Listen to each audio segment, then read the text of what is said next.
Hello दोस्तों, आपका स्वागत है एनसीईआरटी 6 क्लास की। कंप्लीट एनसीईआरटी आज करेंगे। आपको बस इस तरीके से मेरा सपोर्ट करना है। फर्स्ट 7th की करेंगे, फिर करेंगे, फिर 10th की करेंगे। बस कंडीशन एक है कि आपको साथ साथ पढ़ना है, साथ में नोट्स बनाना है, क्योंकि एक क्लास में कुछ पढ़ेंगे, साथ में पीवाईक्यू भी करेंगे। ठीक है, टेंशन मत ले, कंप्लीट करेंगे। अब जैसे मैंने आपको स्टार्टिंग करते हैं इस क्लास की एनसीईआरटी का पहला चैप्टर है सौर मंडल। अब सौर मंडल को स्टार्टिंग करते हैं। सौर मंडल अपना, अब सौर मंडल में क्या पढ़ना है? सौर मंडल में पढ़ना है, पहले स्टार्टिंग होती है। अब खगोलीय पिंड क्या होते हैं, माइंड में आना चाहिए। उसमें सौर मंडल में पहली खगोलीय पिंड। अब खगोलीय पिंड क्या होते हैं? वे सूर्य, चंद्रमा तथा वे सभी वस्तुएं जो आसमान में चमकती हैं, क्या कहते हैं? क्लियर? स्टार्टिंग करते हैं खगोलीय पिंड।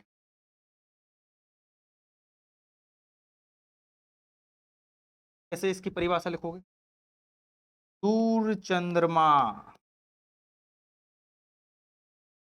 तथा अन्य वे वस्तुएं जो आसमान में चमकती हैं, ये वस्तुएं जो आसमान में चमकती हैं, जो आसमान में चमकती हैं, एक मिनट, आसमान में चमकती हैं, उन्हें खगोलीय पिंड कहते हैं। बस इतना बोल देते हैं। ठीक है, लिख लिया। खगोलीय पिंड क्लियर कर लिया अपन ने। अब ये खगोलीय पिंड क्या होंगे? पूरा खगोलीय। ठीक, खगोलीय पिंड में आए। क्लियर? अब चलते नेक्स्ट। अब खगोल पिंड में गए थे तारे। अपन आसमान में बैठे अच्छे तारे टिमटम। आपको क्या पता होना चाहिए कि तारे होते क्या हैं भाई? तो हैं क्या ये तारे? तो माइंड में आना, तारे क्या होते हैं? तारे वह होते हैं जिनके पास स्वयं की, के बता। ठीक है, तारे क्या है? के पास स्वयं का प्रकाश हो। बस तारे हैं ना, के पास स्वयं का प्रकाश हो, पास स्वयं का प्रकाश हो, पास स्वयं की ठीक है, जिनके गर्म होते हैं, आकार में बड़े होते हैं, कैसे? अच्छा, ठीक है। इन्हें बोलते हैं सूर्य। जिसे बोलते हैं चंद्रमा। अब चंद्रमा का बेस्ट एग्जांपल क्या है अपने सौरमंडल में? सूर्य के पास स्वयं का पास, उसके पास गर्म भी हो, आकार में बड़े ही। घट बैठती। सूर्य क्या है? एक तारा है। क्लियर? अब यहां सुनो, विभिन्न तारों के समूह को क्या, तारों के समूह को क्या कहते हैं? अब यहाँ से तुम्हारे नक्षत्र मंडल कितना होगा? नक्षत्र आपके सही, वो यहीं से है, वो वाला नक्षत्र मंडल यही है। ठीक है, आपका सूर्य इस ग्रह में, बुध इसमें, वो है, वो आप जिसमें जो एस्ट्रोलॉजी का, वो यही है नक्षत्र मंडल। समझ गए? नक्षत्र मंडल क्या है?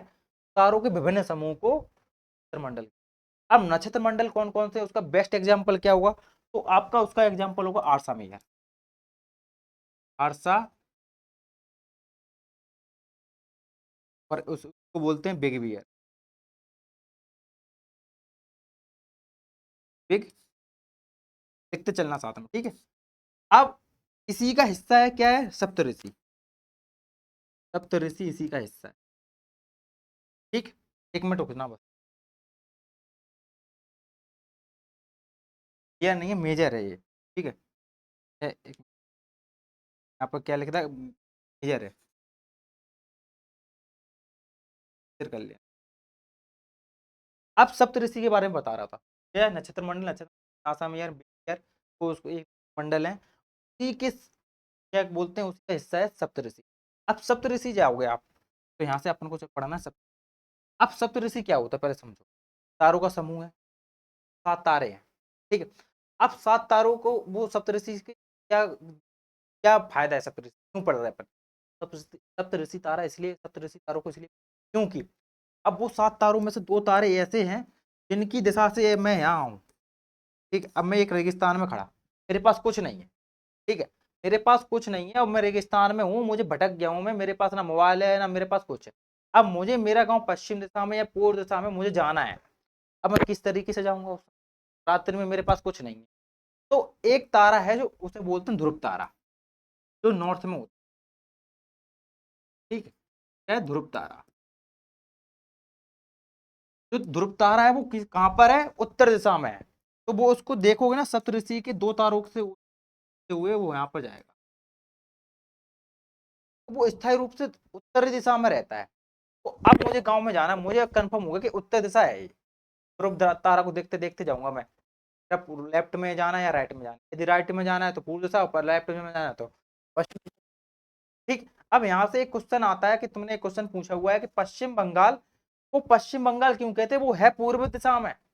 अब सुनो, बांग्लादेश है ना जो, ये पश्चिम में वो है बंगाल, तो उसको बांग्लादेश की दिशा के हिसाब से पश्चिम बंगाल बोलते हैं।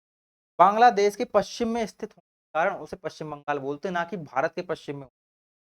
भारत के वो पूर्व एशिया में है।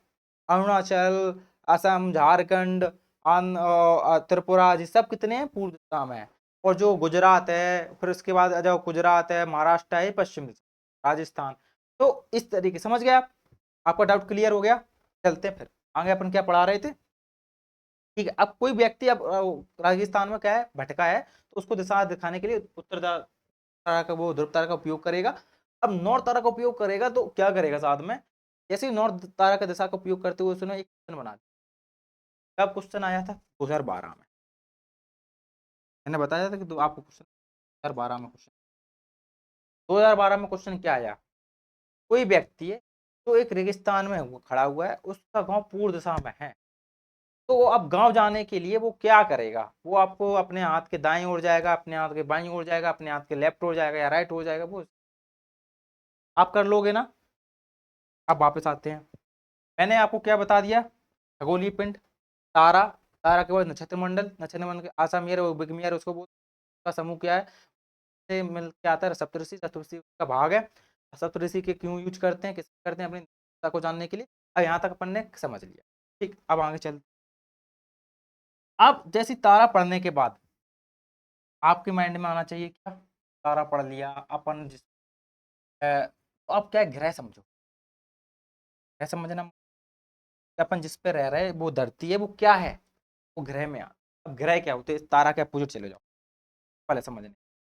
अब जो तारा है, जो ग्रह दिख रहे हैं आप, अब तारा क्या है, आ जाओ परिभाषा। तारा के अपोजिट पास स्वयं का प्रकाश नहीं होता है, तारा के पास स्वयं का प्रकाश होता है, तो प्रकाश, ये तारों की परिक्रमा करते हैं, कहने का मतलब है सूर्य की परिक्रमा करते हैं।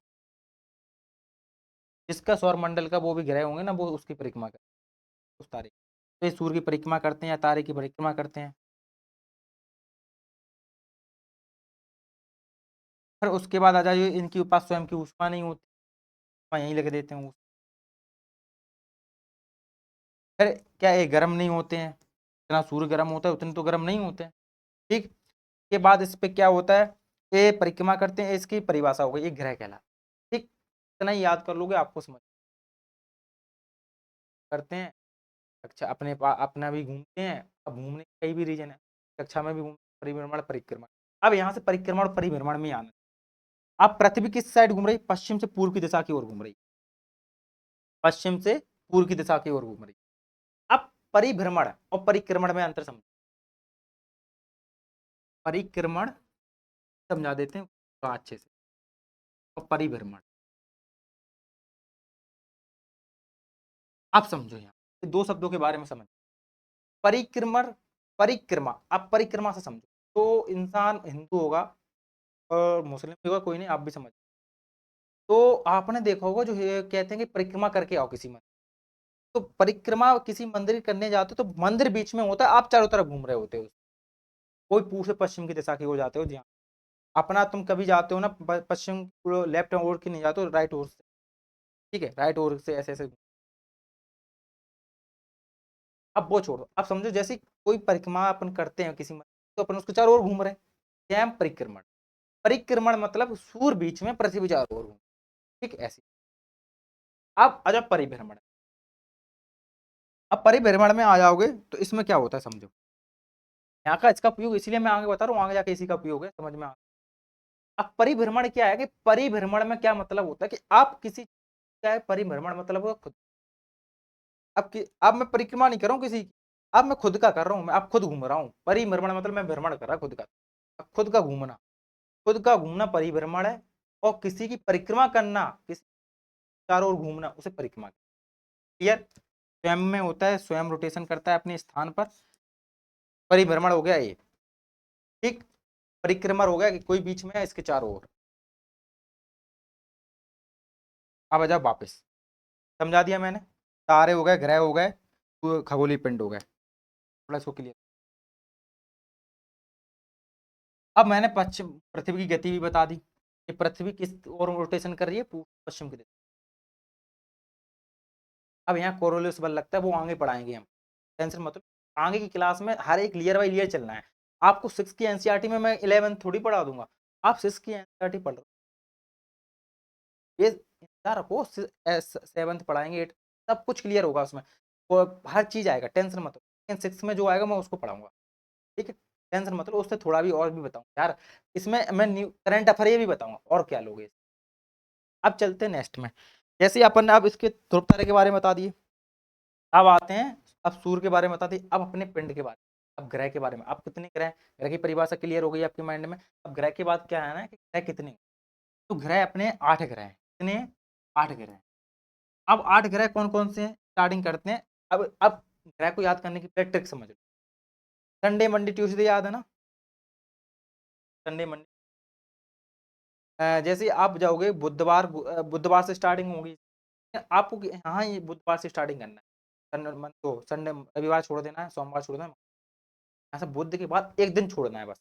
बुध के बाद जो अगला दिन आएगा उसको छोड़ के फिर अगला दिन करना है, फिर उसको छोड़ के फिर अगला दिन करना है, पूरा क्रम आ जाएगा। अब देखो मैं प्रूव करके दिखाता हूँ। जैसे बुध है, सबसे पहले क्या है, पृथ्वी की सबसे नजदीक है बुध, बुध के बाद एक दिन छोड़ दो, कौन सा दिन है, बुध के बाद आता है क्या, आता है गुरुवार, आता है, गुरुवार को छोड़ दो, फिर उसके बाद क्या है, शुक्रवार, तो दूसरा ग्रह कौन सा हो जाएगा, शुक्र। ठीक, अब शुक्र के बाद एक ग्रह छोड़ दो, कौन सा, शनि, शनि के बाद क्या आता है, रवि, रविवार को अपन मस्त एंजॉय करते हैं अपने धरती माता के साथ, तो क्या आ जाएगा, पृथ्वी, अर्थ आ जाएगी, अर्थ आ जाएगी। मरकरी हो गया अपना, मरकरी के बाद अपना जैसे बुध बोलते हैं, हिंदी में बता रहा हूँ मैं, हिंदी में बुध बोलते हैं, और सप्ताह के रास में जो अपना मंग वो उसको वेनसडे को बुध बोलते हैं, ठीक है। शुक्र हो गया, शुक्र को एक दिन छोड़ दिया अपन ने, तो शुक्र, फिर शुक्र के बाद एक दिन छोड़, शनि को छोड़ के रविवार, रविवार के दिन अपन धरती माता के साथ खेलते हैं, एंजॉय करते हैं, प्यार करते हैं, तो अपना अब संडे छोड़ दिया अपन ने, संडे मतलब पृथ्वी, अब संडे मतलब पृथ्वी को छोड़ दिया, अब मंडे आएगा, मंडे को छोड़ दो, मंडे के बाद क्या आ जाएगा, मंगल, मंगल को बोलते हैं मार्स, तो यहाँ पर मार्स बोलते हैं उसे मंगल याद कर लो, ठीक है। अब मंगल के ट्यूसडे वहां पे याद करना है, मतलब ट्यूसडे को हिंदी में करना है, मैं बता, मंगलवार। अब मंगलवार से क्या हुआ, मंगल याद हो गया, अब मंगल के बाद एक छोड़ दो दिन, बुधवार के बाद क्या आता है, गुरुवार, गुरु को क्या बोलते हैं, बृहस्पति, तो फिर उसके बाद कौन सा आ जाएगा, बृहस्पति।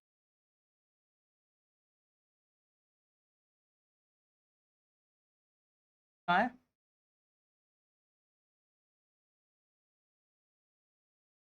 पहले है यार, हाँ ये है बृहस्पति, ठीक है, ये शनि से पहले है, याद रखना, एक अच्छा है। अब बृहस्पतिवार को पढ़ने से पहले, जो बृहस्पतिवार है ना, बृहस्पति को पढ़ने वाला, बृहस्पति, अब बृहस्पति को समझने से पहले, यहाँ ये बृहस्पति है, यहाँ पे बना, अब बृहस्पति को पढ़ने से पहले आपको कहाँ पर जाना पड़ेगा, पढ़ना है क्षुद्र, क्या है क्षुद्र,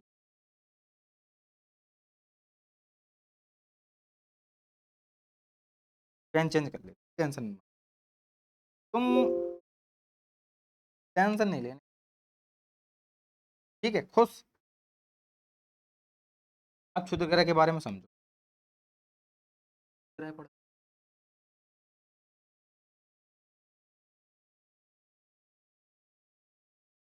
अब क्षुद्र ग्रह क्या होते हैं, बहुत से जो पृथ्वी, मंगल और बृहस्पति की पट्टी के रूप में, उन्हें क्षुद्र ग्रह, ये मंगल हो गया, इसके बाद बृहस्पति, अब बृहस्पति और मंगल की कक्षाओं के बीच में छोटे छोटे टुकड़े होते हैं, जो दिख रहे हैं आपको, दिख रहे हैं, देखो,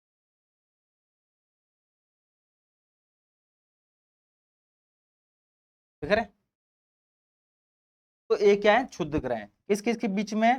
मंगल और बृहस्पति, ठीक है, किसके बीच में, मंगल और बृहस्पति, को थोड़ा छोटा कर लेते हैं, बाकी भी तो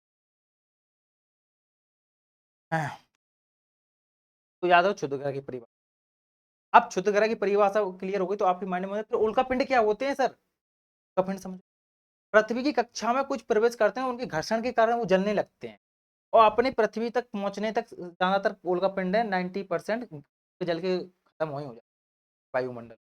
जैसे वो पृथ्वी के वायुमंडल में प्रवेश करेंगे छोटा सा टुकड़ा, वो जलना अपने कणों के कारण जलना प्रवेश चालू हो जाता है छोटे छोटे। आप कभी ध्यान देखना कि कपड़ा अपना धूप में ऐसे फटकारना, देखना बिल्कुल बारीकी बारीकी से कड़े होते हैं। ऐसे ही आपकी निगाह में वो इतनी भी बारीक, पूरे जो आप चारों तरफ देख रहे हो ना, कैमरा भी अपनी आंखें अब वो कैप्चर नहीं कर पा रहे, लेकिन कण हैं थोड़े वायुमंडल में टकराने के कारण वो पूरा घर्षण के कारण वो जलने से कारण क्या होता है, उसमें आग जलता है, तो जलता हुआ दिखता है, तो अपन कहते हैं देखो आकाश में तारा टूट गया, वो क्या होता है उल्कापिंड। क्लियर? ओके, बढ़िया, समझ में आ रहा है? कुछ प्रॉब्लम आए तो आप कमेंट में कर सकते हो, हम नेक्स्ट क्लास में और इम्प्रूव करेंगे। बस आपको सपोर्ट बनाए रखें। अब क्षुद्र ग्रह क्लियर हो गए, अपना बेटी बाद अपना उल्का पिंड क्लियर हो गया। उल्का पिंड के बाद अब चलते हैं बृहस्पति पे आ गए थे। अब बृहस्पति मैंने बुधवार समझा दिया, बुधवार से बुध याद हो गया, फिर एक दिन छोड़ दिया। बुध के बाद अपना क्या आता है गुरुवार, गुरुवार के बाद शुक्र, शुक्र याद हो गया, शुक्र एक दिन छोड़ दिया। अब शुक्र के बाद शनि आता, शनि को छोड़ के रविवार कर दिया, रविवार से पृथ्वी। अब मंडे छोड़ दिया, मंडे मतलब सोमवार, सोमवार के बाद कौन सा आता है मंगल, मंगल याद हो गया। मंगल के बाद क्या अपने क्या बुधवार, बुधवार के बाद क्या आता है गुरुवार, गुरुवार को क्या बोलते हैं बृहस्पति, बृहस्पति आता है। बृहस्पति के बाद क्या आता है एक दिन छोड़ दो शुक्रवार, शुक्रवार के बाद क्या आता है शनि, बाद शनि आता है। कहाँ गया अपना शनि, शनि अपरंपार कहते हैं कि एक बार शनि खराब हो गया तो दिक्कत हो जाएगी, फिर क्या हो जाएगा, अपना शनि हो गया। अब यहाँ पर अपने शनि पढ़ लिया, ठीक है। उसके बाद आ जाएगा यूरेनस, फिर नेपच्यून। अब इसको बोलते हैं अरुण और वरुण, ठीक है। ये अपने याद पूरे ग्रह हो गए, 8 ग्रह। कौन कौन से फिर से क्रम याद रखो, बुधवार, शुक्रवार, फिर उसके बाद शुक्रवार से समझो, शुक्रवार को पृथ्वी के आकार के समान होने के कारण उसे क्या बोलते हैं पृथ्वी की, शुक्र को क्या बोलते हैं पृथ्वी की। अपनी मौसी कौन है शुक्र, अपनी बहन, अपनी माँ की माँ पृथ्वी अपनी माँ हुई, तो शुक्र कौन हुई, बहन उनकी है पृथ्वी की बहन। ऐसे मजाक करो। तो अपने पृथ्वी के आकार के समान होने के कारण उसे बोलते हैं, क्या बोलते हैं अपन शुक्र को पृथ्वी बहन। अब आ जाओ, शुक्र पढ़ लिया, फिर उसके बाद पृथ्वी, पृथ्वी के बाद मंगल, मंगल के बाद क्षुद्र ग्रह आ गए अपने, ठीक है। क्षुद्र ग्रह देख रहे हो आप। क्षुद्र ग्रह के बाद अपन को फिर पढ़ना है अपन को बृहस्पति, बृहस्पति के बाद फिर पढ़ना है अपन को शनि, शनि के बाद नेपच्यून, जैसे हाँ क्या बोलते हैं नेपच्यून, अरुण, यूरेनस और फिर नेपच्यून, ठीक है। अब प्लूटो है, प्लूटो को क्या हुआ कि 2006 में, यहाँ पर कहीं लिख रहा है प्लूटो, मैंने लिखा तो होगा, एक मिनट एक मिनट। हाँ प्लूटो दिख रहा है ना, प्लूटो को 2006 में, 2006 में अंतरराष्ट्रीय अंतरिक्ष संगठन द्वारा हटा दिया गया। अब क्यों हटाया गया, ये भटक गया भाई, अपनी कक्षा से भटक, इस कारण से उसको अब अभी रद्द कर दिया। अब केवल पहले 9 ग्रह थे आपने पढ़ा होगा, अब क्या सिर्फ 8। क्लियर? बढ़िया, समझ में आ रहा है? Thank you. बस आगे बताएंगे। और अब अपना एक पहला चैप्टर क्लियर हो गया, और क्या पढ़ना है इसमें। अब इसमें समझो, शुरू के 4 ग्रह मंगल के, मतलब जो पेटी है ना क्षुद्र ग्रह की पेटी। अब इसके पहले पेन चेंज कर ले। अब इसकी जो पेटी है ना, इसके जा तरफ क्षुद्र ग्रह की पेटी की जा तरफ क्या है, ये पार्थिव ग्रह है, बुध, शुक्र और पृथ्वी, मंगल। ये कौन से ग्रह हैं, पार्थिव ग्रह आते हैं। कौन से आते हैं, पार्थिव ग्रह। और जो क्षुद्र पेटी की बात तरफ के ग्रह हैं, इन्हें क्या बोलते हैं, गैसीय ग्रह। क्या बोलते हैं, गैसीय ग्रह। ये पार्थिव हो गए, ठीक है। पार्थिव क्यों बोलते हैं, पार्थिव मतलब पत्थरों के चट्टानों के बने हुए हैं, ये स्ट्रॉन्ग है, एक गैसों से बने हुए हैं। अब एक माइंड में आ रहा होगा एक गैस से क्यों बने, सिंपल है, गैस से क्यों।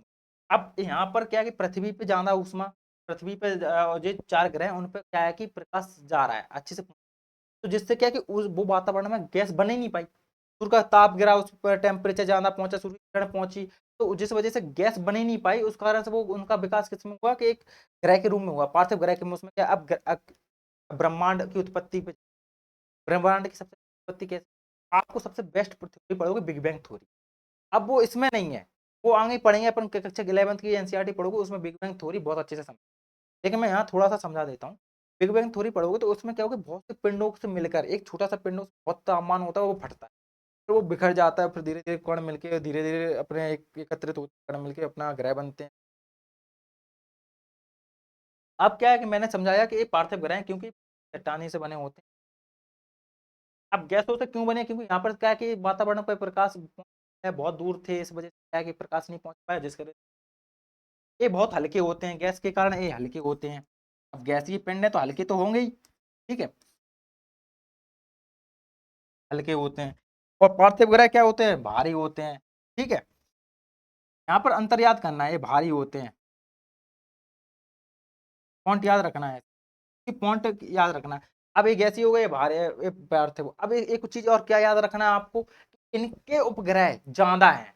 अब तुम्हें सुनो, बृहस्पति और 3 ग्रह लेना आगे से, बृहस्पति तो बृहस्पति, शनि और यूरेनस, यूरेनस, ठीक। ये 3 ग्रहों में छल्ले पाए जाते हैं। छल्ले क्या होते हैं, ये दिख रहे हैं, ये गैसीय छल्ले, ये छल्ले हैं।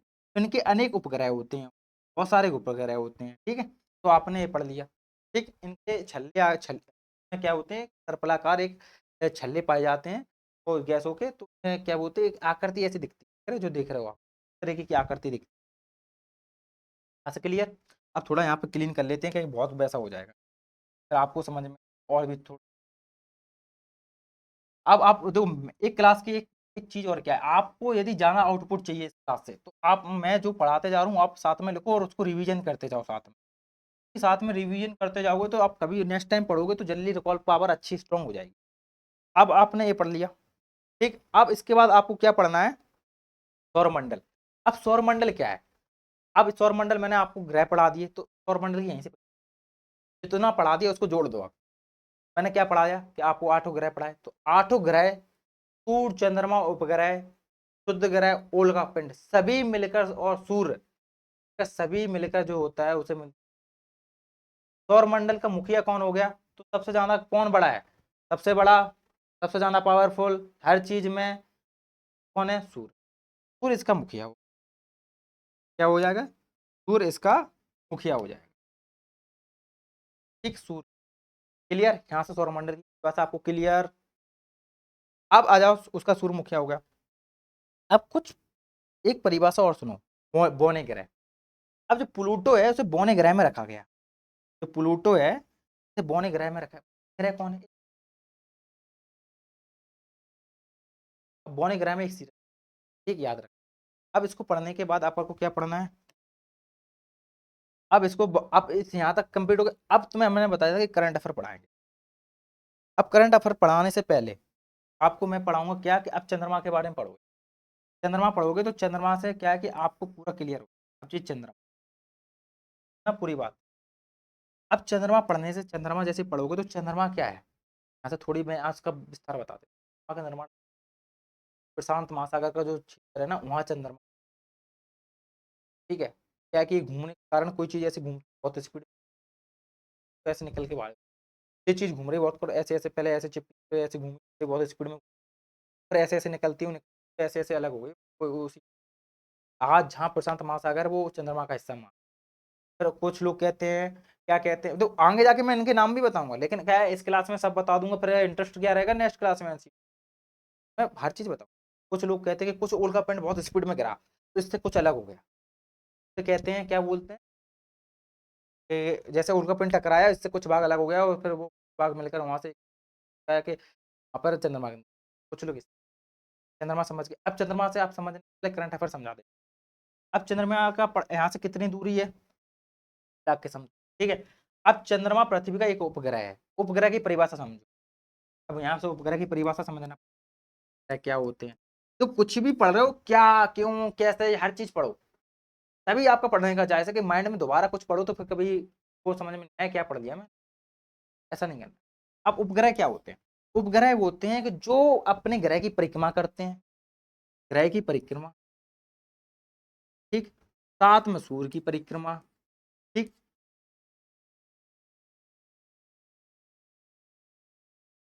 और क्या होता है, ये सूर्य से प्रकाशित होते हैं, और स्वयं का प्रकाश नहीं होता है, प्रकाश नहीं। तो ये क्या होगा, ग्रह कहला, ठीक। उपग्रह। अब यहाँ पर चंद्रमा की क्वालिटी समझो। चंद्रमा तुम्हें बहुत अच्छे से पढ़ना पड़ेगा, चंद्रमा के बारे में पढ़ा रहा हूँ। 2 मिनट चंद्रमा के बारे में पढ़ दो, क्योंकि क्वेश्चन आते हैं उसमें थोड़ा करंट अफेयर भी बताऊंगा। अब समझो, चंद्रमा में एक भाग दिखता है अपन को, का एक जो अकेली जो चंद्रमा का आगे का भाग है ना, वही दिखता है अपन को, ठीक है। अपन को ये पृथ्वी है और इसका चंद्रमा है, इसका सिर्फ एक ही भाग क्यों दिखता है? हाँ, क्वेश्चन जगना चाहिए। तो लोग कहते हैं कि भाई यार चंद्रमा का अपन को एक ही भाग दिखता है, क्यों दिखता है यार? समझो क्यों। मैंने आपको पढ़ाई परिभ्रमण और परिक्रमण, इसलिए मैंने पढ़ाई थी, वो यहाँ पर काम आएगा। है नहीं, लेकिन मैं समझा रहा हूँ। परिक्रमण और परिभ्रमण में मैंने क्या बताया आपको कि परिक्रमण और परिभ्रमण एक टाइम एक ही बराबर है। परिक्रमण में बताया था कि किसी परिक्रमा, तो इसका 27 दिन, पृथ्वी का पूरी परिक्रमा 27 दिन में करता है, और परिभ्रमण का काल भी 27 दिन है। दोनों का काल सेम होने के कारण पहला रीजन, ठीक है। इसको याद रहे, यदि कॉपी में लिखना है कि चंद्रमा का एक हिस्सा क्यों दिखाई देता है, परिभ्रमण और परिक्रमण का काल एक ही कारण 27 कारण एक हिस्सा। अब तुम्हें इसे प्रैक्टिकल के रूप में, ये पृथ्वी है, मैं चंद्रमा हूं। अब जो पृथ्वी घूम रही, तो मैं ऐसे ऐसे घूम रहा 27 दिन, ठीक है, और पृथ्वी की पूरी परिक्रमा भी 27 दिन में। तो पृथ्वी घूम रही है, पृथ्वी है, पृथ्वी घूम रही हूँ, मैं भी ऐसे घूम रहा हूँ। इस कारण पृथ्वी की परिक्रमा और मेरी परिक्रमा को साथ में चल रही है। इस कारण की वजह से कि मेरा जो फेस है ना, देखो फेस हट रहा है, तो कहाँ पर हट रहा, पूरा चक्रमा लगा दिया, नहीं हट रहा ना, इस तरीके से। तो मेरा पीछे का हिस्सा दिख रहा है, इसे कहाँ दिख रहा है, मेरा पीछे का हिस्सा नहीं दिखा ना, इस तरीके से। इस कारण से चंद्रमा का एक ही का हिस्सा नहीं दिखता, साउथ पोल बोल। अब साउथ पोल में अपन ने एक लैंडिंग करी, चंद्रयान 3। यहाँ से समझ लो चंद्रयान फर्स्ट में, शॉर्ट में जल्दी जल्दी समझा। चंद्रयान यहाँ से कहाँ गया, चंद्रमा है ना, चंद्रयान फर्स्ट में क्या हुआ, ये 2008 में आया पहले, ठीक है। इसमें 2008 में क्या हुआ कि लैंडिंग, वहां पर अपन ने क्या किया, यहाँ पर पानी की खोज या वाटर की खोज, क्लियर पहला। अब चंद्रयान सेकंड में आओ, चंद्रयान सेकंड में क्या हुआ था, घटना हुई थी इसमें, ऑर्बिट ऑर्बिट सक्सेस हुआ अपना, क्या ऑर्बिट सक्सेस हुआ, सफल, लेकिन क्या हुआ, लैंडिंग विफल हो गई,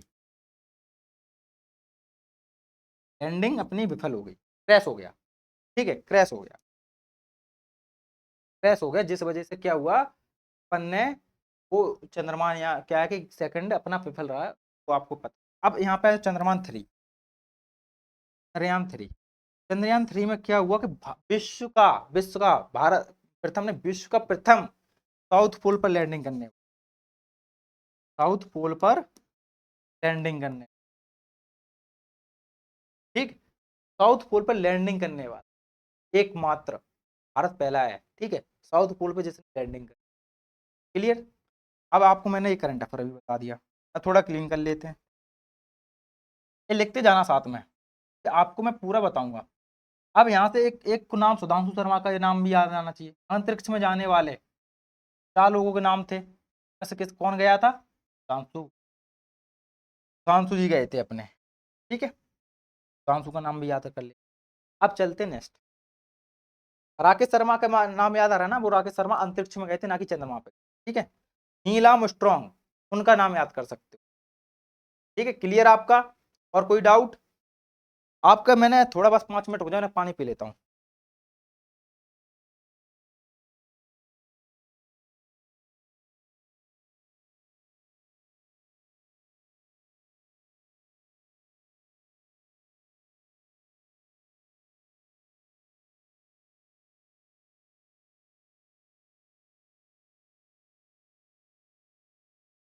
एक चीज और समझो, चलो टाइम कर, अब अपन ने, मैंने क्या क्या पढ़ा दिया, सब क्लियर हो। अब आकाशगंगा समझो, आकाशगंगा क्या है? आकाशगंगा तारों का समूह, तारों के समूह को अपन आकाशगंगा, अपने कौन सी, मिल्की वे,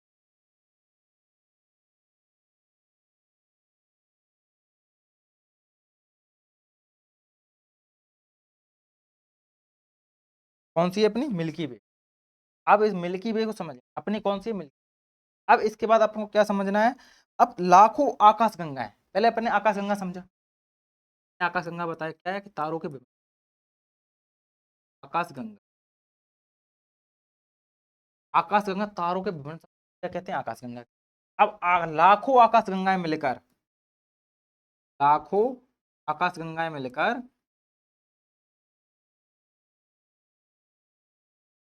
एक मिनट, लाखों आकाश गंगाएं मिलकर क्या बना, लाखों आकाश गंगाएं मिलकर बनाती हैं ब्रह्मांड, ना ब्रह्मांड। ब्रह्मांड निकाया निर्मित माया, रोम रोम प्रतिवेद कहें। ठीक, ये यहां से हो गई ब्रह्मांड की रचना। अब यहां से एक तुम्हारा एक क्वेश्चन बन सकता है क्या, मैंने पहले बताया तारों के विभिन्न, आकाशगंगा, आकाशगंगा को अपने नाम, अब विभिन्न बहुत सारी लाखों आकाशगंगाएं मिलकर क्या ब्रह्मांड। ठीक, अब इसके बाद समझना है आपको, क्या समझना है कि एक क्वेश्चन बन सकता है कि पृथ्वी क्या है। एक मैं चित्र बना रहा हूँ अच्छा सा, ये पृथ्वी है। ठीक, ये पृथ्वी हो गई। अब पृथ्वी के ऊपर क्या है, पृथ्वी किस में आती है, सौरमंडल। क्या हो गया, सौरमंडल। अब सौरमंडल के अंतर्गत क्या है, सौरमंडल किसके अंतर्गत आता है, तो ये आकाशगंगा पर आता था, ये आकाशगंगा। बस आकाशगंगा क्या है, समझ रहे हो। सौरमंडल के अंदर तारे आ गए, बहुत सारे तारे के समूह को आकाशगंगा क्या कहे। आकाशगंगा, लाखों आकाशगंगाएं मिलके एक ब्रह्मांड। क्लियर, ये क्वेश्चन बन सकता है। क्लियर, कोई डाउट। ठीक है भाई, आ जाओ वापस वही टॉपिक पे अपने। अब इसको क्लीन कर लेते हैं थोड़ा।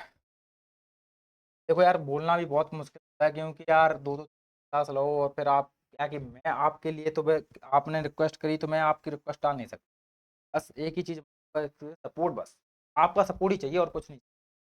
ठीक है, आप ही हो जो कुछ हो। अब इसके बाद पढ़ते हैं नेक्स्ट टॉपिक। यहाँ से आपको पूरा क्लियर हो गया, ठीक है। और मैंने करंट अफेयर भी बता दिया। अब नेक्स्ट टॉपिक पढ़ो। नेक्स्ट टॉपिक क्या है,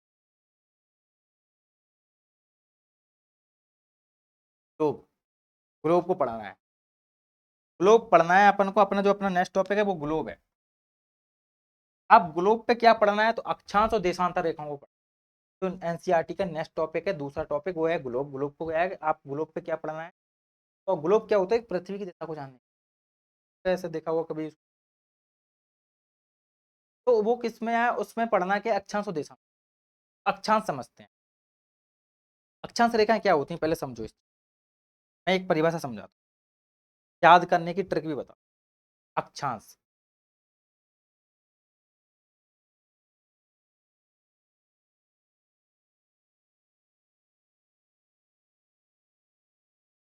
तो और गंदा कलर ले लिया, इसमें दिखता भी नहीं आपको है,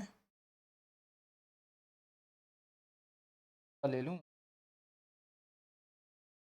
कलर बनाने का सोचा है अभी फिलहाल।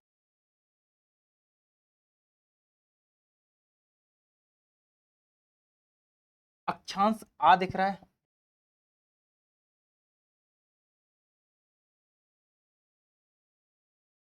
आड़ी रेखा है, आड़ी मतलब होता है ऐसा, आड़ी। ठीक है, तो जो समझ गए होगे ना, अक्षांश को याद करने के आड़ी रेखा है। भूल जाते हो कभी कभी आप, देशा आड़ी रेखाएं हैं, तो आपको मैं बाद में समझ बहुत डाउट रहता था। मैंने ट्रिक बता रहा हूँ, पहले इसको समझो फिर मैं तुम्हें समझाऊंगा। जितनी जो आड़ी रेखाएं होती हैं ऐसी, देखो अक्षांश रेखा क्या है, आड़ी रेखा, अक्षांश, ये अक्षांश।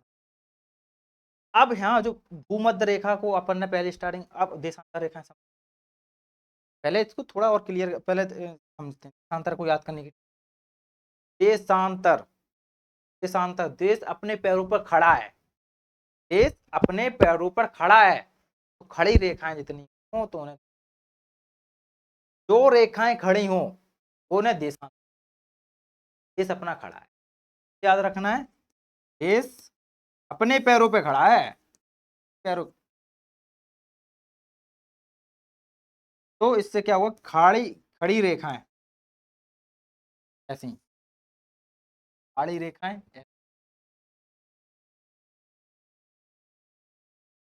अब इसको तुम्हें याद करने की मैंने ट्रिक बता दी।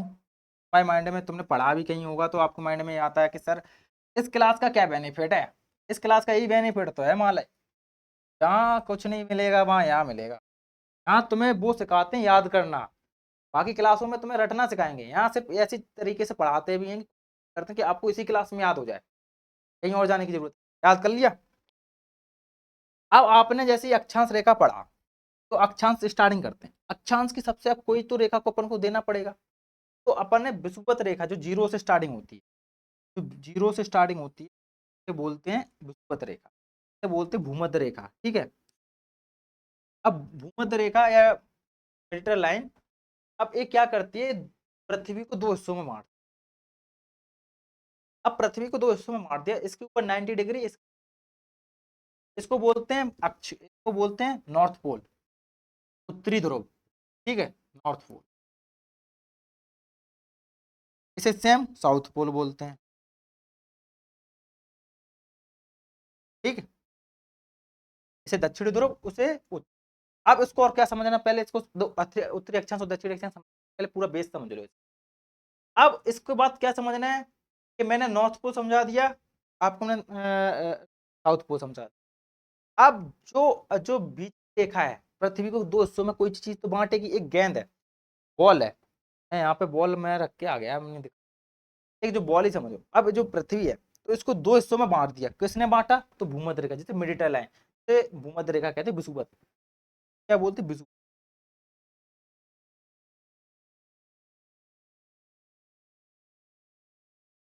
अब इससे ठीक ऊपर कौन सी रेखा है, 23.5 डिग्री कर्क रेखा, 23.5 का है कर्क रेखा, नॉर्थ उत्तर में। ठीक है, नॉर्थ में। इसके दक्षिण में 23 साढ़े 23 डिग्री क्या है, मकर रेखा, मकर रेखा। ठीक है। अब 23.5 डिग्री समझो, पृथ्वी है ना, ऐसी नहीं है, थोड़ी ऐसी है, 23.5 डिग्री। अब झुकी किस वजह से, होना क्यों जरूरी है, मौसम परिवर्तन के वजह। यदि ये झुकी नहीं होती ना, तो इस पे प्रकाश ना पूरे हिस्सों में नहीं पड़ता, खाली इस आगे के हिस्से पे पड़ता जाना जाना। देखिए मौसम जो आज के टाइम पे देख रहे हो परिवर्तन हो रहा है, बहुत चीजें हैं तो आज झुकी होने की, तो बहुत जरूरी, 23.5 डिग्री। आप इस क्षेत्र को जो देख रहे हो, जो एक क्षेत्र देख रहे हो, 23 डिग्री अंदर कर्क रेखा के 23 डिग्री सुबत, यहाँ से लेके यहाँ तक का क्षेत्र उष्णकटिबंधीय क्षेत्र, उष्णकटिबंध। अब उष्णकटिबंध क्या होता है, अब उष्णकटिबंधीय क्षेत्र होता है जहाँ गर्म होता है, जहाँ ऊष्मा ज्यादा होती है, जहाँ गर्म होता है, जहाँ बारिश होती रहती है। ठीक है, तो यहाँ उष्णकटिबंध। अब उसके बाद जाइए 23.5 डिग्री के बाद यहाँ का, हाँ, उष्ण शीतोष्ण। अब थोड़ी गर्मी कम हुई तो थोड़ा गर्म हो तो जुड़ गई, इसे बोलेंगे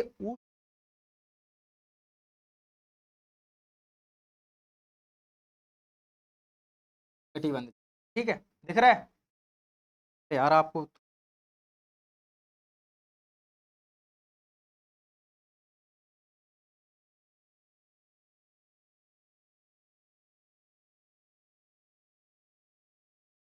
अब यहाँ से थोड़ी सर्दी हो, यहाँ ज्यादा हीट हो गई, यहाँ पर सीधी सूरज है, सन है, यहाँ ना सीधा इम्पेक्ट किया तो यहाँ ज्यादा हीट होगी।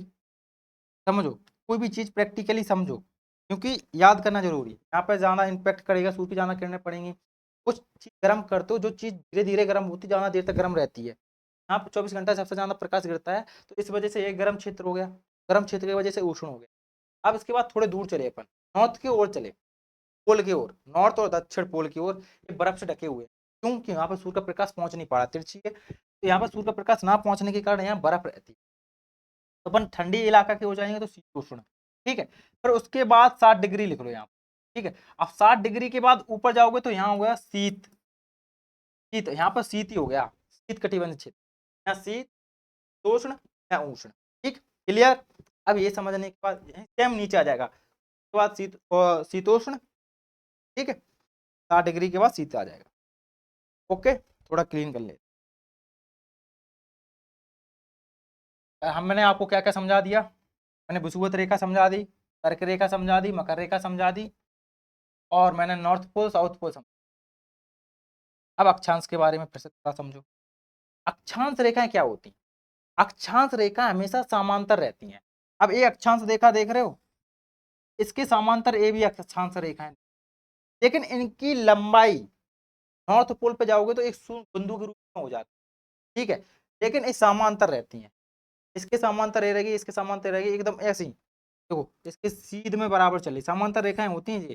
समांतर रेखाओं की परिभाषा जो दो रेखाएं समान हो, क्या बोलते हैं, जो दो रेखाएं समांतर चलती हैं वो जिंदगी में कभी मिले ना, कभी आपस में मिले ना, उन्हें बोलते हैं समांतर रेखाएं। समांतर रेखा समझ गए, जो आपस में कभी ना टकराएं, ठीक है। समांतर रेखाएं की परिभाषा को जो आगे से आगे पीछे चले उनकी लंबाई बीच में गैप हो, कभी मिले ना, समांतर रेखाएं हो गई। अब जैसे समांतर रेखा पढ़ लिया तो आई क्या है कि अक्षांश रेखा बोले जाएंगे तो अक्षांश रेखा क्या होगी, समांतर रेखा, ठीक है। अब उसके बाद ऊपर जाओगे तो ऊपर 90 डिग्री, नीचे 90 डिग्री, ठीक है। अब आपको माइंड में आ रहा होगा, माइंड में आ रहा होगा कि कितनी अक्षांश रेखाएं होती हैं, तो 90 ऊपर की ओर हो गई, 90 नीचे, ठीक, 90 90 180 और एक रेखा ये हो गई, तो टोटल कितनी हो जाएंगी 100, ठीक। अब यहां रुको, एक क्वेश्चन बन सकता है यहां से, क्वेश्चन क्या बन सकता है कि यदि अपन ने इसमें से ध्रुव के बिंदु को नहीं गिना, यहाँ पर तो शून्य हो जाती, शून्य हो गई अक्षांश रेखा, तो इनको छोड़ के कितनी रेखाएं बच जाएंगी इसमें, 170। यदि वो ध्रुव को छोड़ के बोले तो क्या बोलना, 179, 189, तो ध्रुव सहित टोटल क्लियर 90 ऊपर 90 नीचे, एक विषुवत की जोड़ दी, क्या 180, उसमें ध्रुव छोड़ दो तो फिर कितने माइनस हो जाएंगे, एक ऊपर वाला कट जाएगा, ये वाला कट जाएगा, फिर क्लियर, मजा आ रहा है, ऑफ द जोश, जोश नहीं घटना चाहिए, एक क्लास भले लंबी हो जाए लेकिन आपको पढ़ना है एकदम जोश के साथ। अब जैसे आपने इसको पढ़ लिया, अब देशांतर आ जाना चाहिए, फिर भी पढ़ना जरूरी है ना। अब आ जाओ देशांतर, ठीक है, स्टार्टिंग होती है देशांतर, पेन चेंज कर लें थोड़ा, देशांतर के लिए कलर लूं, क्या ले लें, डार्क ले लें। अब देशांतर मैंने बोला देश अपने पैरों पे खड़ा हुआ है तो खड़ी रेखाएं आ जाएंगी, अब खड़ी रेखाएं,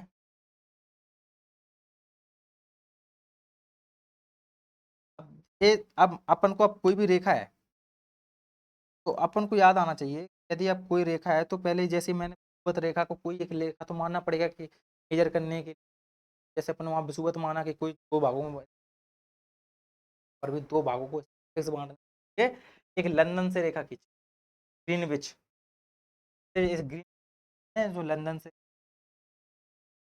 प्रधान मध्याह्न रेखा कहते हैं, क्या बोलते हैं, प्रधान मध्याह्न, ठीक है, जो पृथ्वी को दो हिस्सों में बांटती है, सेम अक्षांश देशांतर रेखा है, जिसे खड़ी रेखा में काट दिया, पहले अपन ने इसको आड़ी रेखाओं में काटा, अब खड़ियों में काटा। अब खड़ी रेखाओं का क्यों इसका उपयोग करते हैं देशांतर, तो ये देशांतर रेखा स्थान बताने के काम, अपन किसी स्थान के आज की वर्तमान में लोकेशन कर रहे हैं, मैप किस पे यूज करता है, मैप देशांतर और अक्षांश मर्ज करके बताता है, देशांतर रेखा माइंड। अब इसको समझ लिया, एक मिनट रुक जाओ बस, क्या बैठ गया।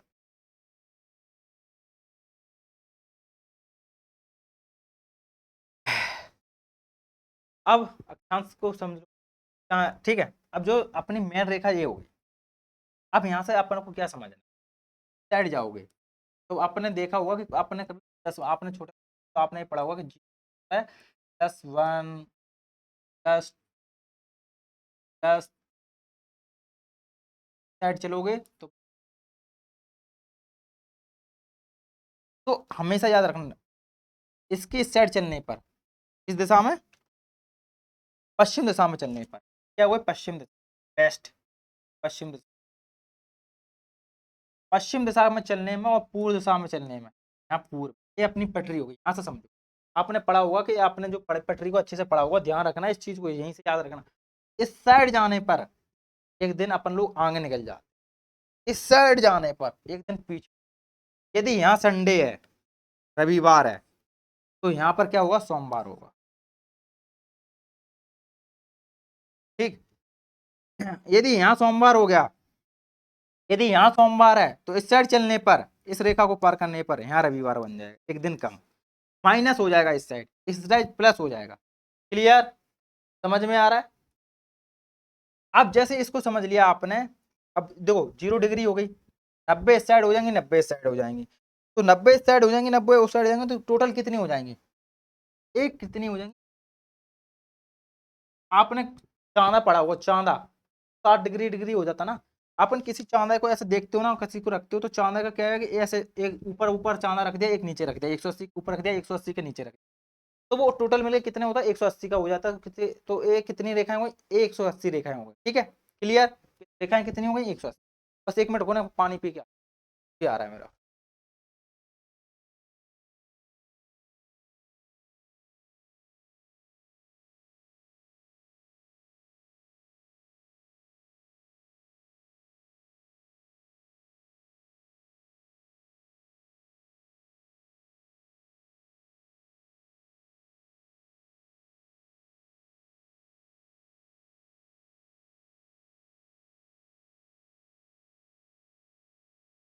सॉरी यार, थोड़ा डिस्टर्ब, देखो बजता रहता फोन, तो आपको दिक्कत, ये भी दिक्कत हो जाती कहीं ना।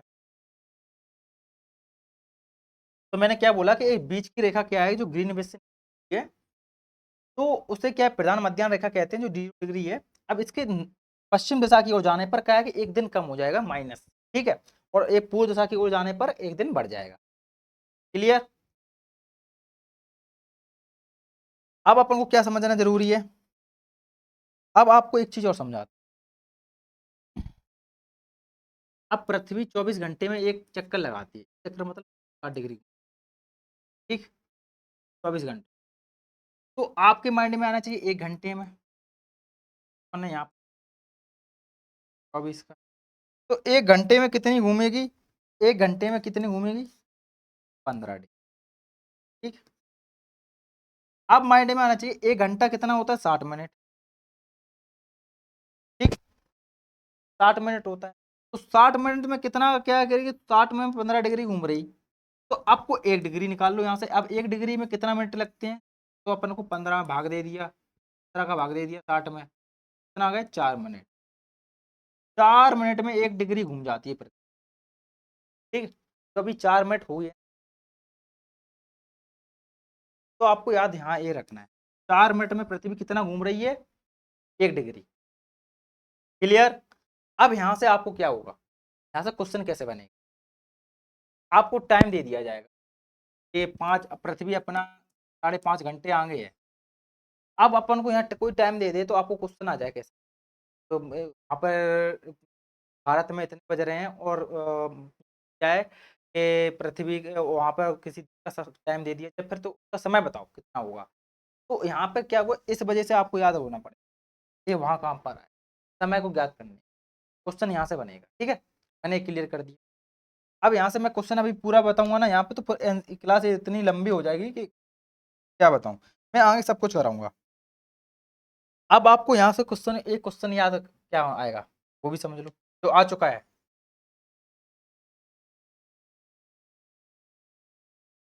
अब यहाँ से कौन कौन से देश आए, इन विश्व से कौन कौन से देश हैं आपको, ठीक है, समझो। यूके, यूनाइटेड किंगडम, फिर उसके बाद आ जाओ यूनाइटेड किंगडम, फिर उसके बाद आ जाओ फ्रांस। ठीक, फिर उसके बाद आ जाओ स्पेन, फिर उसके बाद आ जाओ अल्जीरिया, फिर अल्जीरिया के बाद आ जाओ माली, फिर माली के बाद आ जाओ बुर्किना फासो, और बुर्किना फासो के बाद आ जाओ टोंगो, फिर उसके बाद आ जाओ घाना। घाना को किससे लिख, किससे लिख, ठीक।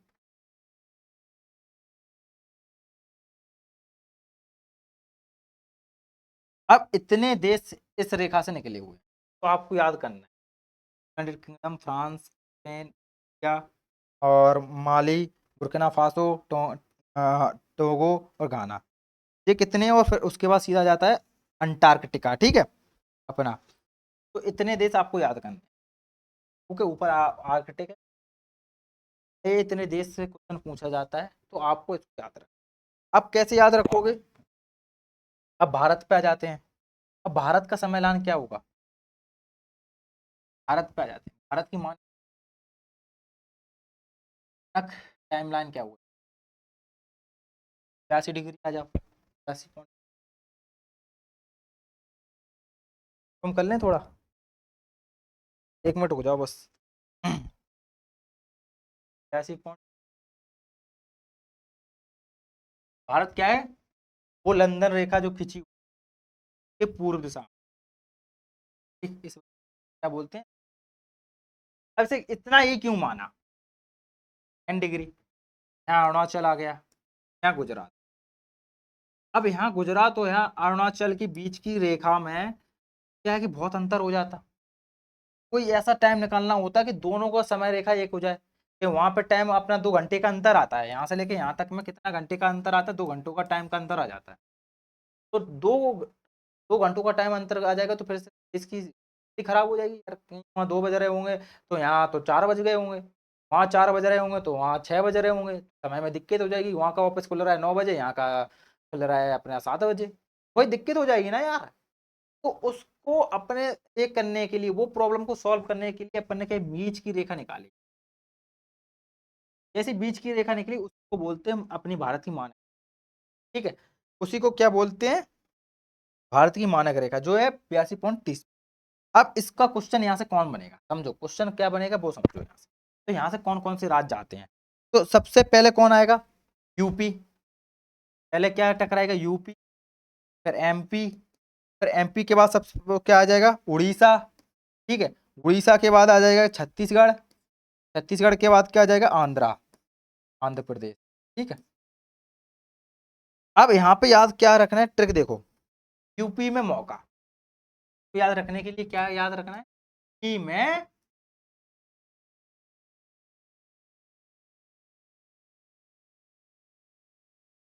यूपी पहले स्थान पे, फिर एमपी, फिर उड़ीसा, फिर छत्तीसगढ़, फिर आंध्रा, ये स्टेट आते हैं। ठीक है, अपनी 8.2 क्लियर। यहाँ से क्वेश्चन बनता है, मैंने यहाँ से बता दिया क्यों इस रेखा को माना। क्योंकि पूरे भारत का समय एक होगा। जो अपने बांग्लादेश के हैं वो भी अपने इसी समय रेखा को मान। ठीक है, अब मैंने आपको ये बता दिया, 23.5 डिग्री बता दिया मैंने, कर्क रेखा, मकर रेखा सब बता दिया, भूमध्य रेखा बता दी, लंदन की ग्रीन रेखा बता दी मैंने, आगे दिन पीछे दिन कैसे होता वो भी बता दिया है। अब मैंने 1 डिग्री में 4 मिनट, 1 डिग्री घूमने में कितना लगता है पृथ्वी को? 4 मिनट। हिसाब से क्वेश्चन बनेंगे तो आपको कर लेना है। फिर आपको मैंने एक क्लियर पूरा बता दिया मैंने। अब अपने यहाँ पर क्या निपट गया अपना, एक क्वेश्चन और, इस पे एक क्वेश्चन बता दें क्या? बताओ, टाइम लगेगा लेकिन कर देते हैं। चलो ठीक, क्या याद करो?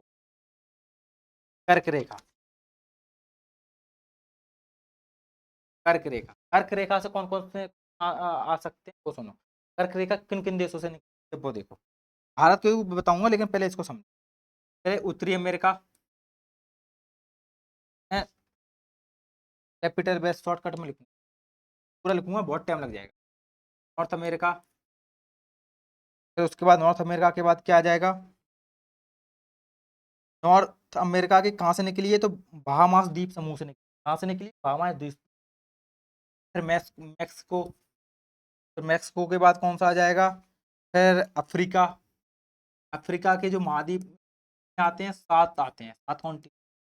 ठीक है, फिर उसके बाद आ जाओ अफ्रीका के बाद, अफ्रीका के बाद आ जाओगे पश्चिमी सहारा आ जाएगा, उसके बाद पश्चिमी सहारा आ जाएगा, फिर मोरिटानिया आ जाएगा, माले आ जाएगा, अल्जीरिया आ जाएगा, नाइजर आ जाएगा, लीबिया आ जाएगा, लीबिया के बाद मिस्र भी आ जाएगा। इतने के अंतर्गत 7 आ जाएंगे। उत्तरी अमेरिका में कौन सा है? तो मैंने बता दिया, जो बाहामास द्वीप समूह है वो उसमें पास से निकल। ठीक है, फिर उसमें मैंने अफ्रीका में कौन कौन सी कंट्री आ जाएंगी, तो मैंने 7 कंट्री के नाम बता दिए। अब इसके बाद आ जाइए एशिया में। अब ये अपना निपट गया, एशिया में जाओ। एशिया में कितनी? ठीक, एशिया में आ जाओ। पहले सबसे पहले क्या मिलेगा? सऊदी अरब मिलेगा ऑब्वियसली। ठीक है, तो सऊदी अरब आ जाओ। सऊदी अरब, सऊदी अरब के बाद क्या आ जाना है?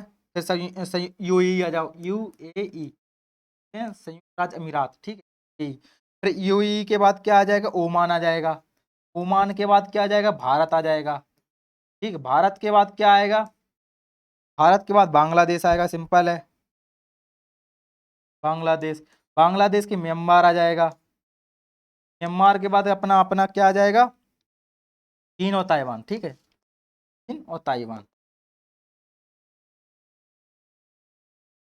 याद रखना, पूरा क्रम बता दिया मैंने। ठीक है, आपको ये याद रखना। अब भारत को यहां से पकड़ते हैं, अब यहां से क्या पकड़ते हैं, भारत को। अब भारत में कितने देशों से निकली हुई है, तो यहां से जाओ, सिंपल, अब माइंड में इमेजिन करो, ये भारत है, यहाँ से स्टार्टिंग करी, यहाँ से करके देखा, पहले सबसे पहले किस पे आएगी, गुजरात पे पहले, क्लियर है। फिर गुजरात के बाद किस पे आएगी, तो राजस्थान पड़ेगा। फिर राजस्थान के मैप याद करूँ, मैप को पहले गुजरात मिल गया, फिर राजस्थान मिल गया, राजस्थान के बाद क्या मिलना चाहिए, तो आपको पता है मध्य प्रदेश आ जाएगा, गांधी सागर बांधवी आ जाएगा, वो वहां से। मध्य प्रदेश के बाद आ गया, क्या आ जाएगा, मध्य प्रदेश आ गया, तो मध्य प्रदेश जैसे निकलोगे तो छत्तीसगढ़ मिल जाएगा अपन को। छत्तीसगढ़ के बाद क्या जाएगा, झारखंड, झारखंड आ जाएगा। ठीक है, झारखंड के बाद अपन कहाँ चलोगे आगे, पश्चिम बंगाल में आ जाएगा, पश्चिम बंगाल। ठीक है, पश्चिम बंगाल के बाद क्या आ जाएगा, तो जैसे पश्चिम बंगाल निकलोगे तो फिर दो राज्य बचे अपने पास, त्रिपुरा और मिजोरम। इतने क्या है, क्रम बता दूं, पूरा क्रम से पहले गुजरात मिलेगा, फिर राजस्थान मिलेगा, फिर एमपी मिलेगा, फिर छत्तीसगढ़ मिलेगा, फिर झारखंड मिलेगा, फिर पश्चिम बंगाल मिलेगा, फिर त्रिपुरा, फिर मिजोरम। यदि वो यहाँ से पूछ ले कि पूर्व से पश्चिम की दिशा की ओर, पूर्व से पश्चिम दिशा ये हो गई, और पश्चिम से पूर्व की ओर, तो दोनों तरफ से आपको याद होना चाहिए। इस तरीके से होता है, यूपीएससी का ये फेवरेट तरीका है पूछने। ठीक है, ऐसे सेम इसमें पूछ ले कि कर्क रेखा की पूर्व दिशा की ओर से पश्चिम दिशा से पूर्व दिशा की ओर चलने पर कौन कौन सी कंट्री मिलेंगी, तो नॉर्थ अमेरिका, फिर अफ्रीका, फिर एशिया, फिर आ जाए एशिया में इतने। अब उसमें भी पूछ रहे कि कंट्री कौन कौन सी हैं, तो नॉर्थ अफ्रीका में 12 मास द्वीप, इसमें अफ्रीका में 7 कंट्री। ठीक है, जो मैंने नाम बता दिया, एशिया में 1 कंट्री। ठीक, क्लियर। अब मैंने आपको एक क्वेश्चन, अब दूसरा क्वेश्चन क्या बन सकता है, क्वेश्चन अफ्रीका, तो अफ्रीका की एक खासियत बताऊं पहले मैं, ये कॉन्टिनेंट है, सॉरी कॉन्टिनेंट है, तीनों तीनों रेखाएं निकली हैं, कर्क, भूमध्य रेखा, तीनों रेखाएं निकली, याद रखना है। अब इसमें क्या दूसरा क्या पढ़ रहे थे, विषुवत रेखा। अब विषुवत रेखा समझो, विषुवत रेखा भी समझना जरूरी है भाई यार। विषुवत रेखा कहाँ कहाँ से निकली है, तो पहले वही जैसे मैंने तुम्हें बताया, तो अफ्रीका से तो निकली। विषुवत रेखा स्टार्टिंग करते हैं दक्षिण में, दक्षिण में क्या आप बोलेंगे, साउथ, साउथ अमेरिका, साउथ। ठीक, अब साउथ अमेरिका में कौन कौन से देश हैं, तो आपको यहाँ पर सुनो, इक्वाडोर,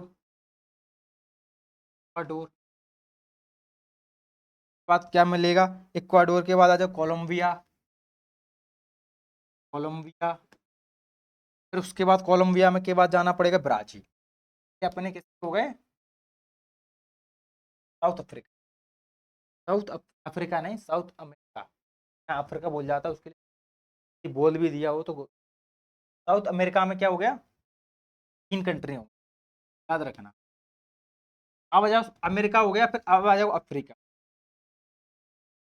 अफ्रीका कॉन्टिनेंट में आओगे, तो अफ्रीका कॉन्टिनेंट में कौन कौन सी हैं, तो इसमें समझो, इसमें कुछ ज्यादा है उससे। पहले आ जाएगा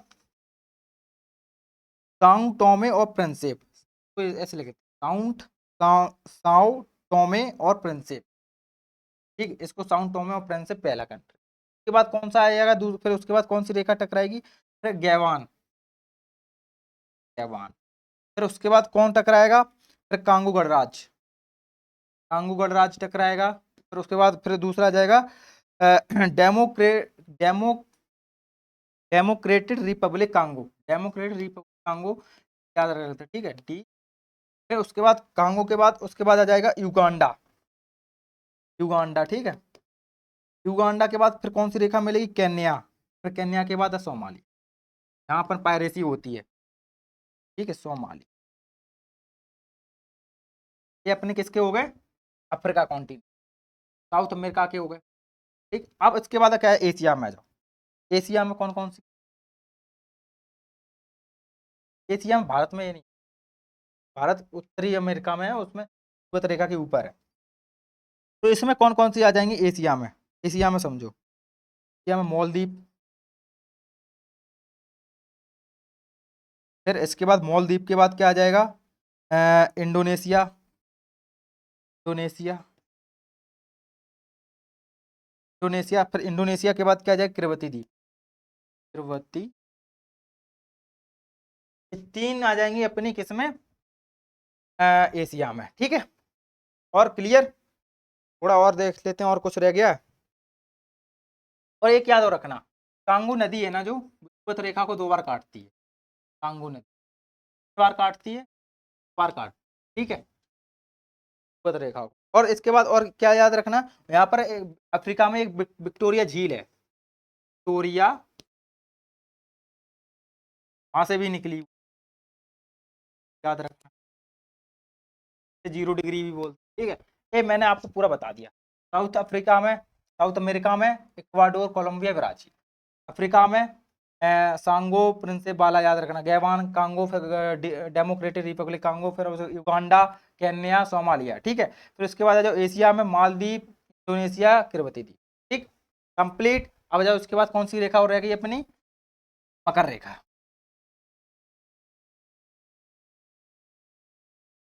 मकर रेखा के लिए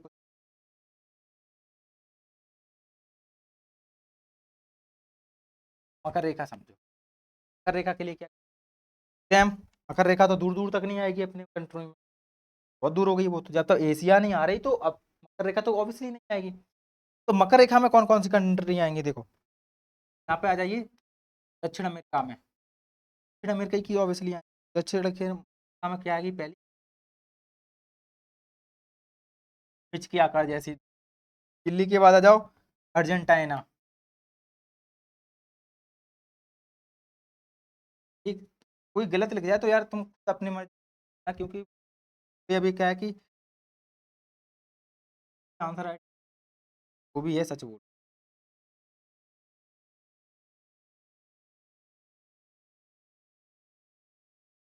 बाद अर्जेंटीना के बाद, वो अर्जेंटीना हो गया, अर्जेंटीना के बाद पराग्वे,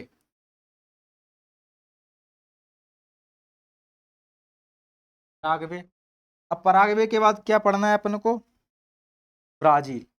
ब्राजील में अपनी क्या आ रही थी देखो, याद रखना, भूमध्य रेखा भी आ रही थी, ठीक है, और मकर रेखा भी। ठीक है, ब्राजील के बाद जैसे ब्राजील आ जाएगा, फिर उसके बाद अफ्रीका कॉन्टिनेंट, 4 कंट्री के बाद Africa, Africa continent. Africa continent में कौन कौन सी आ जाएगी? तो अफ्रीका कॉन्टिनेंट में नामीबिया, नामीबिया के बाद आ जाइए बोस्वान, बोस्वाना, बोस्वाना, बोस्वाना के बाद आ जाइए अपना, अब आ जाइए इतनी आ जाएंगी, नामीबिया, बोस्वाना। अब आ जाओ दक्षिण अफ्रीका में, ये दक्षिण अफ्रीका,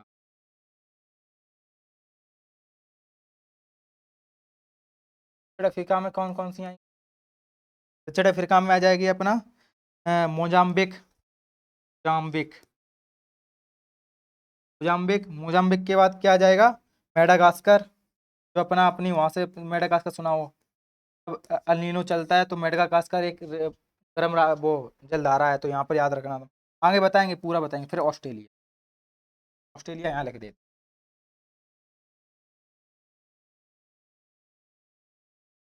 इतने आते हैं, इतने किस आते हैं, क्लियर? अब मैंने इतना तुम्हें एनसीईआरटी में नहीं मिलेगा, एनसीईआरटी में दूर दूर तक नहीं मिलेगा भाई, जो तुम्हें यहाँ मिल रहा है वो एनसीईआरटी में नहीं मिलेगा सर। ये क्लास मोस्ट मोस्ट इम्पोर्टेंट है, ठीक है, ये बता रहा हूँ, ये मैंने जो क्लास बनाई इतनी मेहनत से, जो आपको दिख रहे हैं नोट्स, आपके लिए मेहनत करी हुई है, ठीक है, एक एक पॉइंट छूट ना जाए। और पॉइंट तो जोड़े हुए हैं, साथ में मैंने अदर नॉलेज भी छूट, मतलब जोड़ी है इसमें, कि जहाँ से आपको क्वेश्चन और भी बन सकते हैं। ठीक, अब इसके बाद आ जाओ पृथ्वी की गतियां समझो। आप पृथ्वी की गतियां समझोगे, पृथ्वी की गतियों को, मोशन मतलब पृथ्वी का मोशन, तो आपको मैंने बताया एक पश्चिम से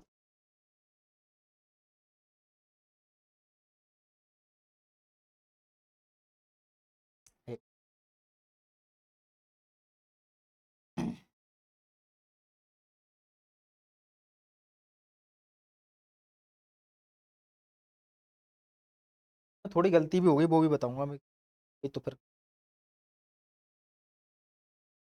अब मैंने क्या समझाया इसमें, अब पृथ्वी बता दें कि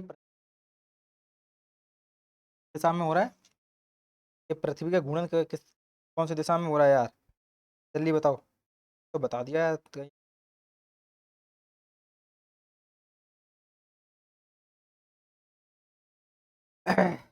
अचानक स्टार्टिंग करें। अब पृथ्वी की परिक्रमा देखो, पश्चिम से पूर्व की ओर घूम रही है। आपको आगे घूर्णन क्या होता है, तो बोलते हैं परिभ्रमण। परिभ्रमण थोड़ा तेज।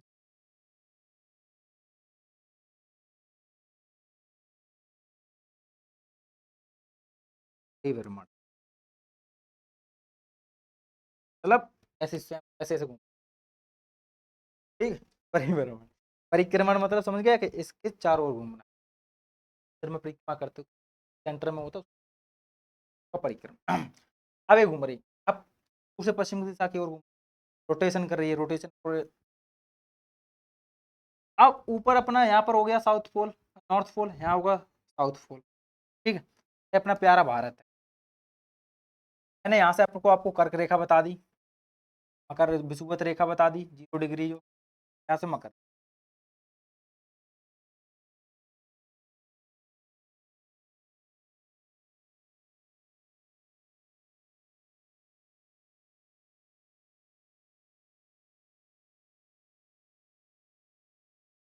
अब इसको पढ़ने के बाद अब भी पृथ्वी झुक, इस कारण से भाग पे जहां जहां सूर्य का प्रकाश गिर रहा है, वहां दिन होगा ऑब्वियसली। हाँ, यहाँ प्रकाश नहीं गिर। क्लियर, ये समझ गए आप। अब पृथ्वी चक्कर लगाती कितने दिनों में लगाती है, आपको पता होना चाहिए। अब 365 दिन, याद रखना 365 1/4, मतलब 6 घंटे को बोलते हैं, 1/4 को याद 6 घंटे। अब जो 6 घंटे मिला के 4 बार इन्हें मिलाओ, 24 हो गए, तो बड़ा 4 करो, ये 24 हो जाएंगे। 24, इसीलिए हर 4 साल बाद एक 365 दिन आते हैं लीप।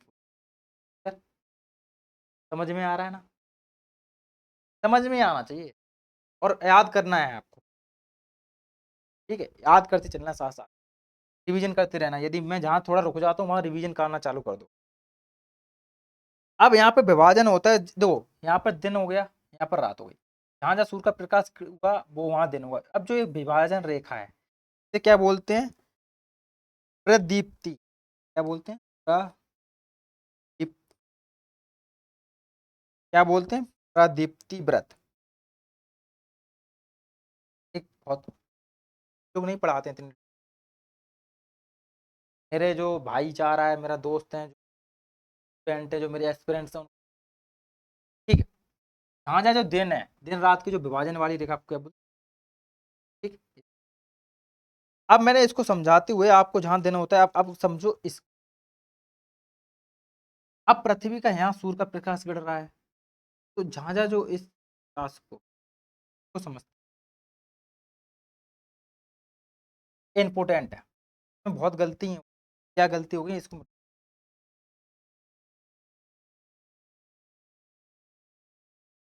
क्या है कि ये गलती हो गई, पहले यहाँ से समझ, गलती में सुधारते चलूंगा साथ साथ में। अब देखो पहले इसको समझो, यहाँ पर सूर्य का प्रकाश गिर रहा है, तो यहाँ पर दिन है। अब पृथ्वी क्या है, पृथ्वी ये सूर्य है, पृथ्वी ऐसे ऐसे घूम रही है, ऐसी।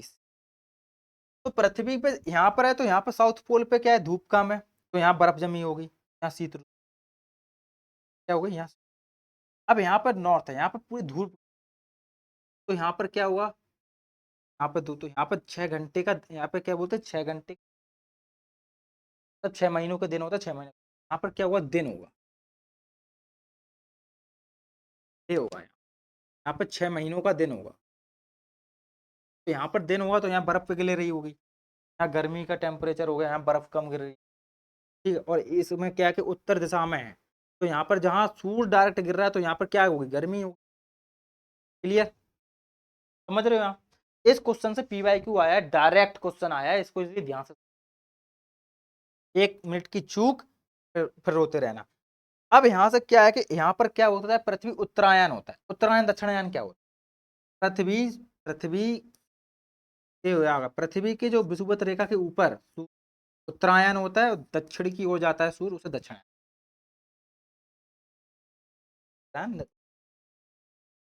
क्लियर,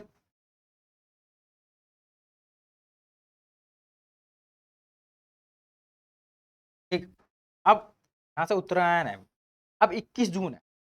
अब 21 जून क्या है, क्या दिन है, जून पड़ रही है अभी, देखो मई जून, गर्मी पड़ती है यार भाई, गर्मी देख नहीं रहा कितनी गर्मी है आज, गर्मी है भाई, जून में तो गर्मी रहेगी। गर्मी की वजह से, अब गर्मी है, सूर्य डायरेक्ट किरणें गिर रही, तो क्या है कि गर्मी ज्यादा होगी, जहाँ सूर्य की ज्यादा किरणें पड़ेंगी, डायरेक्ट किरणें, जहाँ दूर की सूर्य पड़ेंगी वहां से। क्लियर, तो यहाँ साउथ पोल में सर्दी होगी, यहाँ शरद ऋतु, दक्षिण जाओगे तो शीत ऋतु, उत्तर में जाओगे गोलार्ध में ग्रीष्म ऋतु। तो यहाँ से क्या क्वेश्चन आया, क्वेश्चन बनेगा कि आप 21 जून से क्या है, एक चीज और समझो, आपको क्या पढ़ना है, 21 जून को क्या होता है कि दिन बड़ा होता है, ना मैं, अरे यार मैं नहीं दिख रहा, 21 जून को क्या होता है, यहाँ पर दिन बड़ा हो गया। दिन बड़ा क्यों हुआ, का जो सूर्य है अधिक मात्रा में गिर रहा है, अधिक बड़ा हुआ, ग्रीष्म बड़ा हो गया, दिन बड़ा हो जाएगा, उत्तरी उत्तरी उत्तरी गोलार्ध में गर्मी हो जाएगी, और सूर्य उत्तरायण में। अब यहाँ से चलते हैं दक्षिणायन में शीत ऋतु, यहाँ से चलते जैसे यहाँ से, सर चल गए कह दो। तो अब यहाँ पर सूर्य है, तो याद रखना पृथ्वी के किस हिस्से में अभी भी प्रकाश आएगा, तो ऊपर की जगह क्या है, पृथ्वी के यहाँ पर हिस्से, यहाँ पर क्या हो जाएगा, प्रकाश गिरना चालू हो जाएगा। तो याद क्या आना चाहिए कि यहाँ पर स्टार्टिंग हो जाएगी बसंत ऋतु, 23 दिसंबर, क्या 23 सितंबर को क्या हो जाएगी, बसंत ऋतु, यहाँ से स्टार्टिंग हो जाएगी। आपको क्या लिखना है, तो अपन को क्या लिखना है कि विषुवत रेखा किरणें जो होती हैं विषुवत रेखा पर गिरेंगी फिक्स, यहाँ पर किरणें विषुवत रेखा पर, ठीक है। इस जो स्थिति है ना, यहाँ पर विषुवत डायरेक्ट, ये अपने हिंदू धर्म में कैलेंडर कहाँ से होता है, मार्च में 21 तारीख से होता है। बसंत ऋतु को अपन पहला तारीख मानते हैं, पर ये इंग्लिश पहले तारीख होगी साल की, अपन किस तारीख को मानते हैं, मार्च में अपने माँ सरस्वती, जैसे ही। अब यहाँ पर क्या है कि कुछ गलती हो जाए तो मिस, ठीक है। फिर उसके बाद आ जाओ यहाँ से, अब यहाँ पर पढ़ लिया अपन ने, क्या पढ़ लिया, 1 मिनट को जाओ थोड़ा और इसमें और डीपली बता।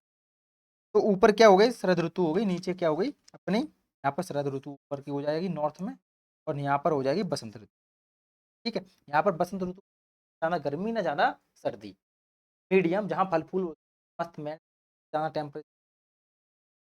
अब चलते हैं यहाँ से, वो भी 23 सितंबर को, 23 सितंबर के बराबर यहाँ बताऊंगा अभी।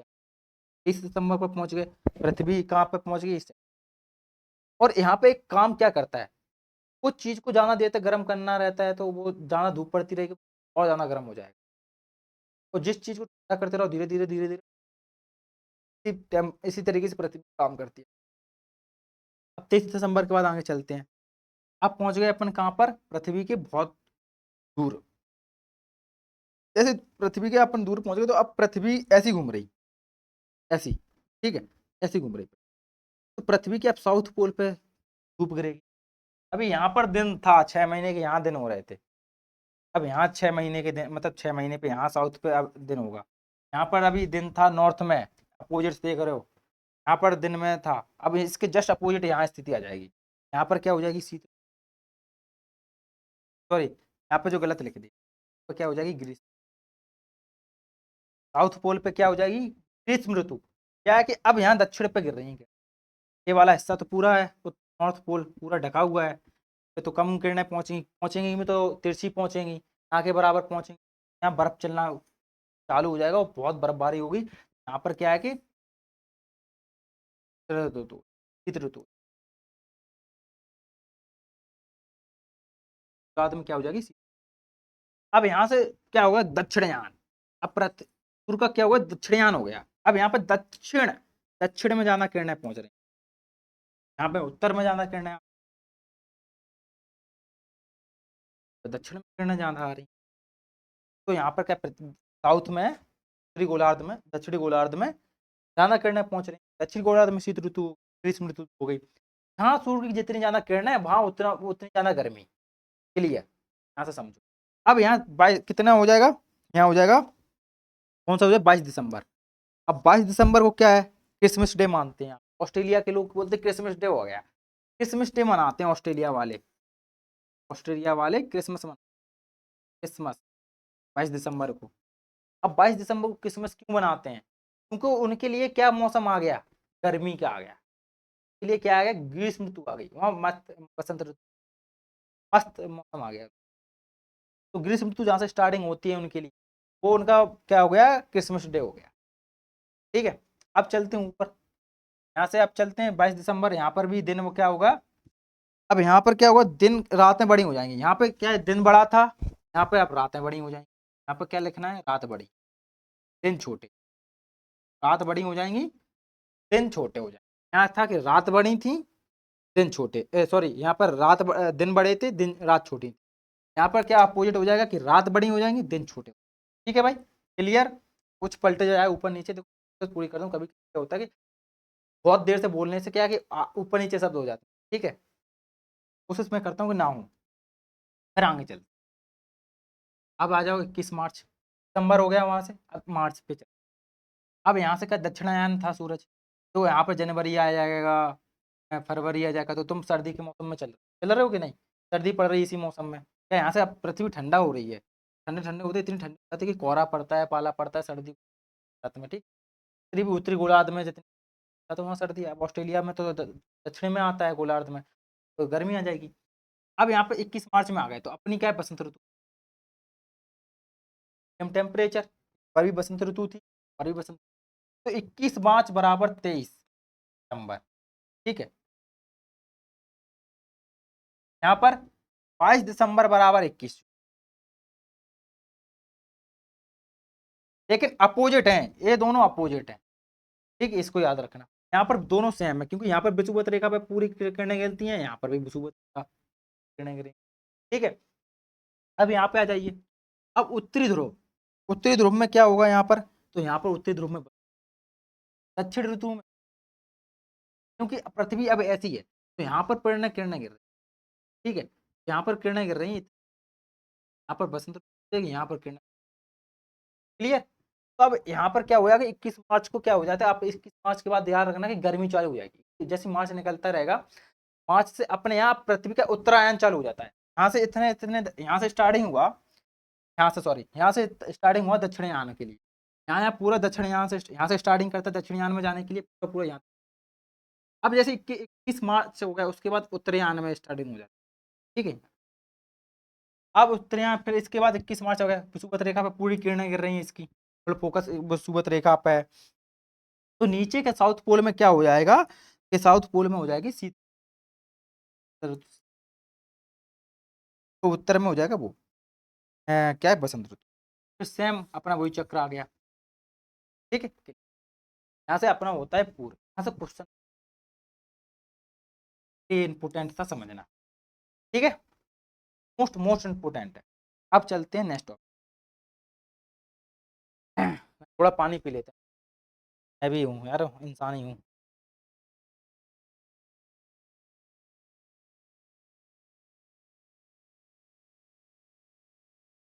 ये पहले एक वो आता है, रुक जाओ।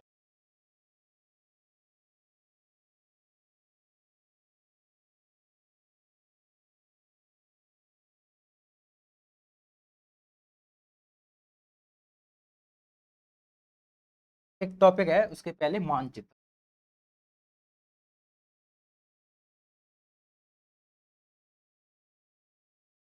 अब मैप्स के बारे में एक चित्र, क्या है कि दो पक्की गलियों, ऐसे ऐसे बनाए गए हैं। एक मकान के लिए चित्र बनाया गया है, ठीक है? और ऐसे जो भी है मानचित्र का एक टॉपिक है, तो मैं बता देता हूँ कौन-कौन सी चीज़। भौतिक मानचित्र क्या होता है? सिंपल है, पता है आपको कि पृथ्वी की प्राकृतिक और जो पर्वत पठार होते हैं, उनको बताने के लिए होता है भौतिक मान। प्राकृतिक चीज़ों को बताने के लिए का उपयोग करते हैं। और उसके बाद आ जाओ जो होता है राजनीतिक मान। उसमें क्या होता है कि राजनीतिक मातम राज्य के बताते हैं, सीमा बताते हैं, नहर बताते हैं, बॉर्डर बताते हैं, छोटे राज्य बताते हैं। एक क्या है तो उसमें होते हैं पॉलिटिकल मैप बोलते हैं, ठीक है? और जो फिजिकल मैप होता है उसमें पर्वत पठार जो 2 प्रकार के मैप हो गए। एक फिजिकल हो गया, एक हो गया पॉलिटिकल, ठीक है? हो गए। अब इसके अंदर भी 2 चीज़ें आती हैं। इसमें आता है एक थीमेटिक मानचित्र, सड़क, वर्षा, वन। थीमेटिक में क्या आता है, मैं बोल दे रहा हूँ, फिर क्या कोई इसमें इतना ज़्यादा ज़रूरी नहीं। एक चौथा चैप्टर हो गया। अपन ने 3 चैप्टर कर लिए, ठीक है? अब चौथे चैप्टर पे चल रहा है। पृथ्वी की गतियाँ, तीसरा चैप्टर। अब थे थीमेटिक मानचित्र। इसमें क्या आते हैं कि सड़क आते हैं, वर्षा, वन और 2 को दर्शाने के लिए, ठीक है? इसमें 3 इसके प्रमुख घटक होते हैं। 3 घटक कौन-कौन से होते हैं? दूरी, हर चीज़ के 3 घटक ही मेन होते हैं। दूरी होता है, दिशा होता है और प्रतीक। क्या प्रतीक से दिखा रहे हैं? 3 इम्पोर्टेंट चीज़ें हैं। और थीमेटिक में मैंने बता दिया वर्षा, वन और इन चीज़ों 2 को दिखाने के लिए। अब रेखा चित्र क्या होता है? तो एक कच्चे मार्ग को दिखाने के लिए होता है। कच्चे आरेख के बिना पैमाने की सहायता से होता है। बिना पैमाना होता है, एक अब पैमाना वैसे लगा लेते हैं अंदाज़न से। उसे बोलते हैं रेखा चित्र। जैसे अपन क्या है कि कोई भी चित्र है, अपन माना कि कोई मेरा दोस्त का घर है, मैं एग्ज़ाम्पल दिया हुआ है। मेरा दोस्त का घर है, उसका मैप बना दिया, उसके घर का रास्ता चित्र बोलते हैं। फिर उसके बाद है खाका। खाका एक, खाका क्या होता है कि जैसे अपन कोई खाका होता है ना, अपने गाँव में बोलते हैं खाका तैयार कर लो, तो एक छोटे से क्षेत्र का होता है पैमाना। इसमें छोटे से क्षेत्र का एक बड़े पैमाने के स्तर पर खींचा जाता है। ऐसे मेरा गाँव है, तो उसको उसी गाँव का चित्र अकेला बहुत बड़े चित्र बना दिया। जैसे कोई भारत है, स्पेशली भारत का, अब पूरे विश्व का नहीं बना रहा है, तो एक बड़े स्तर पे दिखाना है उसी चीज़, तो बोलते हैं खाका, ठीक है? ये तीनों चीज़ में अब आ जाओ इसमें। मानचित्र हो गया, चौथा टॉपिक क्लियर। उसके बाद आता है 5वां चैप्टर आता है पृथ्वी पर प्रमुख परिमंडल। अब परिमंडल समझना है। एक 5वां चैप्टर पे आ गए अपन, ठीक है? 2 चैप्टर और रह गए बस, 2 3 चैप्टर और रह गए बस। वो भी उसमें 2 ही मान के चलो, वो एक छोटा-सा और है। अब पृथ्वी के परिमंडल में समझना पहले क्या है, पहले समझो जलमंडल, वायुमंडल और थल। अब पृथ्वी के जलमंडल समझो। अब जैसे जलमंडल पे जाओगे, जलमंडल क्या है? समुद्र, जहाँ पानी हो, ठीक है?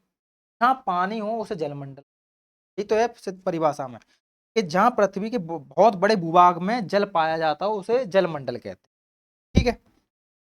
अब इसमें क्या-क्या आ जाएगा? इसमें बर्फ भी गिनी जाएगी जलमंडल में।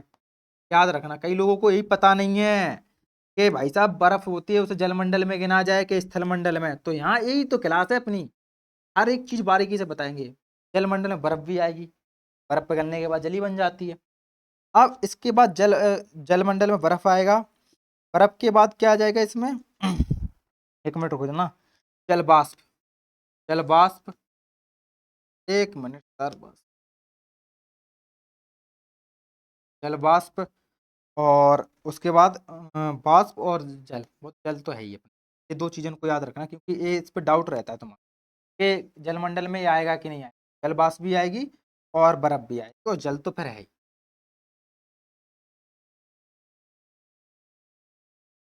ये अपना जलमंडल में वाटर, ये साइकिल चक्कर चलता रहता है, इसे जल चक्र बोलते हैं। जल चक्र, जल चक्र क्या होता है समझो। अब जैसे कोई पृथ्वी है, पृथ्वी पे पहले क्या हुआ, जल चक्र समझो। जल चक्र क्या होता है? एक सर्कल है, साइकिल है। जैसे पृथ्वी का पहले सागर में पड़ी, वहां से वाष्प हुई, वाष्प उठी तो बादल बने, बादल बनने के बाद वो वर्षा हुई, फिर वो पानी फॉर्म में नीचे करके पर्वत पठार या स्थल पे पानी करके वो नदियों में मिला, नदियों से फिर सागर में मिला। ये जल चक्र चलता रहता है 24/7। उसी से बारिश होती है, फिर पानी बनता है, फिर वो होता है, फिर उस तरीके। अब बादल कैसे बनते हैं वो आगे वाले चैप्टर में बताएंगे, इसमें बादल ही बताएंगे, ठीक है? एक संघनित बूंदों से मिलकर बादल बनते हैं। बादल क्या है? एक बूंद, छोटी छोटी बूंदे हैं बल्कि, तो ऊपर की हो जाओगे तो टेम्परेचर कम हो जाता है। तो बूंद जैसी पास ऊपर की हो जाती है तो वो टेम्परेचर कम होता है, तो पानी के रूप में फॉर्म बन जाता है और फिर वो बरसने लगता है। इस तरीके से बादल होगा। ये चक्कर चलता रहता है, जैसे जल चक्र कहते हैं, ये होगा जलमंडल। अब आ जाओ पृथ्वी स्थल मंडल में, लैंड फॉर्म। अब जल स्थल मंडल क्या है, जैसे लिथोस्फीयर कहते हैं, अब लिथोस्फीयर कहते हैं उसे जल, हाइड्रोस्फीयर हो गया जलमंडल, ठीक है। अब लिथोस्फीयर क्या हो गया, स्थल मंडल। स्थल मंडल में क्या पढ़ना है आपको, तो स्थल मंडल में पढ़ना है आपको कि आप क्या पढ़ोगे, क्या ठोस, ठोस भाग हो, यहाँ ठोस भाग हो जिस पर हम रहते हैं उसे वायुमंडल दो क्या कहते हैं। तो मैंने परिभाषा अच्छी वाली लिखी थी, हाँ इसको पढ़ लेते हैं। एक ठोस होता है यहाँ पर अपन रहते हैं, और वो नहीं लिखेंगे, वो हो जाएगा जीवमंडल। ठोस होता है, पृथ्वी पाई जाती है उसे स्थल मंडल, ठीक है। ये ठोस परत होता है, चट्टानी होता है, जिसे अपन जिस पे अपन ठोस होता है वो चट्टानी रहता है, इसको स्फीयर, तो मतलब होता है चट्टान, उसको स्थल मंडल एंड। ठीक, अब आ जाओ इसमें क्या रह गया, एटमोस्फियर, वायुमंडल बोलते हैं। अब वायुमंडल समझो, वायुमंडल क्या होता है, वायुमंडल को मैं यहीं एक तीन बता देता हूँ, जिससे अगला टॉपिक क्लियर यहीं हो जाएगा, आगे नहीं पढ़ना पड़ेगा। वायुमंडल क्या है कि जैसे इसमें क्या होते हैं, गैसें पाई जाती हैं, गैस, ठीक है। गैस हो गई, गैस में कौन कौन सी है, नाइट्रोजन है, फिर ऑक्सीजन है, फिर कार्बन डाई है, तो ये बहुत सारी गैसें पाई जाती हैं, ठीक है। अब इसमें गैस पाई जाती है, पृथ्वी के चारों ओर एक एक आवरण बना हुआ है, चारों ओर आवरण फैला गैसों का। इसके वजह से इसमें कौन कौन सी परतें पाई जाती हैं, यहाँ पे पढ़ते हैं। पहले सबसे स्टार्टिंग होता है छूमंडल, ये हो गया, धरती हो गई यहाँ पर, यहाँ पे होता है छूमंडल।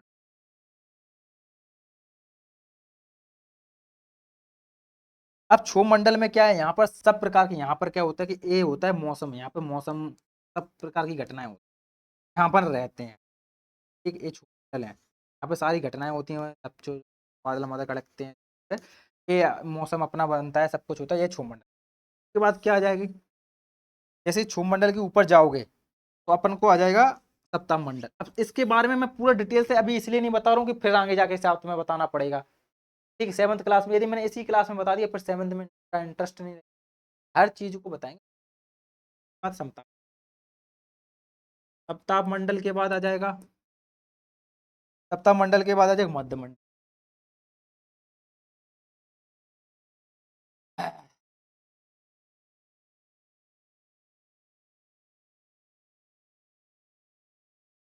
मध्य मंडल के बाद आ जाएगा अपना आयन मंडल, आयन मंडल के बाद बाहर आ जाएगा, बाहर आ जाएगा बाहर।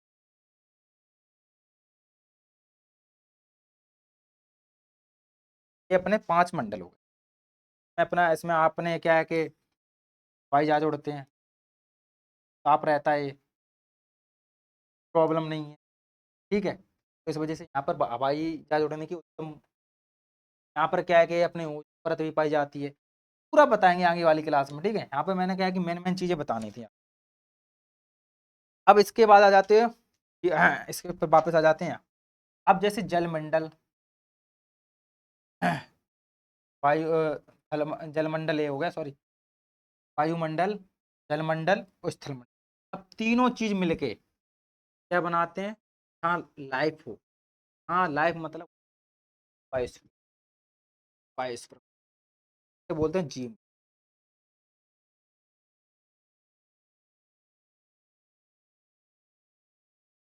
क्या बोलते हैं,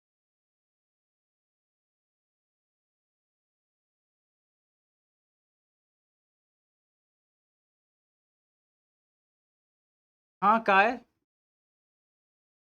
अपना वायु में, वायु भी, जल भी, जल है भी। अब इसको एक मैप से समझो, ठीक है।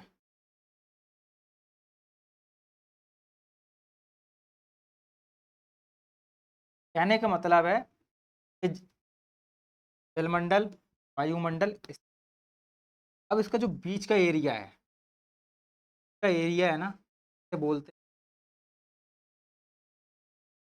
ठीक। हाँ जय मतलब जीवन, हाँ जीवन, हाँ लाइफ हो, ठीक, उसे बोलते हैं, समझ गए। इस तरीके से यह जैवमंडल। क्लियर? जल थल वायु मिलके जैवमंडल का निर्माण होता है। जैवमंडल तो अपने अपन लोग हैं यहाँ, पेड़ पौधे यहाँ रहने योग्य बात, जल थल वायु। अब इससे यहाँ पर अब इसके बाद एक चीज और पढ़ो, क्या पढ़नी है? अब इसमें पढ़ना जैवमंडल हो गया अपना, इसमें आप महाद्वीप पढ़ते हैं। महाद्वीप है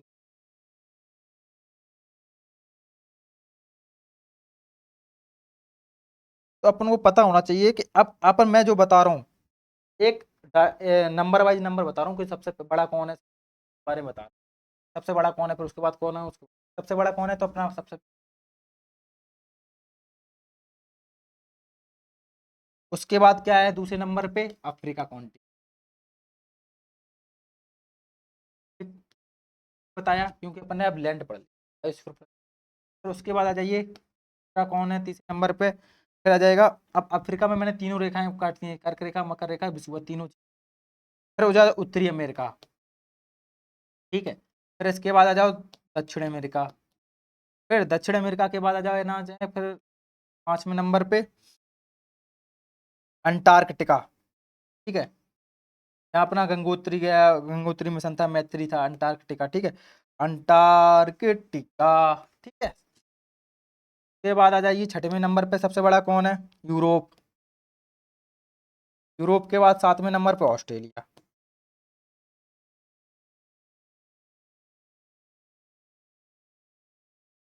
ये होगा, ठीक है। आपको ये लिख लेना है, साथ में लिखना है, ये बहुत इंपॉर्टेंट नॉलेज बता रहा हूं मैं। फिर साथ में इसके बाद क्या पढ़ना है आपको, दो जल संधि पढ़नी है। दो जल संधि क्या होती है यही समझ लो। जल संधि होती है कि दो बड़े जलों को जोड़ने के, दो बड़े जल के भागों को जोड़ती है, दो बड़े भूभाग को जोड़ती हो स्थल, जैसे पनामा, ठीक है, एग्जाम्पल से। अब और क्या रह गया अपना, महासागर रह गए, सागर सागर भी समझ, पांच महासागर लंबाई समझ लो। सबसे बड़ा कौन सा है, प्रशांत। प्रशांत के बाद तो नंबर का सबसे बड़ा कौन सा है, जल्दी जल्दी, अटलांटिक। ऐसा आकार का होता है जो अटलांटिक आकृति आकार की है। फिर उसके बाद आ जाइए तीसरे नंबर का सबसे बड़ा कौन है, महासागर अपना, जो हिंदुस्तान के ऊपर नाम रखा गया है। फिर उसके बाद आ जाइए चौथा, दक्षिणी अंटार्कटिक, जो साउथ पोल वाला, ठीक है, अंटार्कटिक पर, ठीक, इसे स्थल का भी देते हैं क्योंकि साल भर यहाँ बर्फ जमी रहती है। फिर लास्ट बचा है आर्कटिक, जिसे अपन का यहाँ बेरिंग जल संधि है, यूरेशिया भी बोलते हैं यहाँ आर्कटिक में, क्या बोलते हैं, आर्कटिक। पांच अपने सागर हैं, ठीक है, क्लियर। प्रशांत, अटलांटिक, हिंद, दक्षिण अटलांटिक और आर्कटिक जो उत्तर में है, ठीक है। ये पांच अपने प्रशांत बड़े महासागर हैं। और इसमें हमेशा क्या होता है कि हमेशा महासागरों की पहले थोड़ी, महासागरों में हमेशा जल गतिमान रहता है, गतिमान रहता है। अब गतिमान कैसे रहता है, तीन चीजें मुख्य हैं गतिमान के लिए, एक ज्वालामुखी, ठीक, एक कोरियोस बल, ठीक है, ज्वालामुखी हो गया, और धाराएं हो गई, और तरंगे हो गई, तरंगे और एक कोरियोस बल, और उसके बाद धाराएं, ठीक।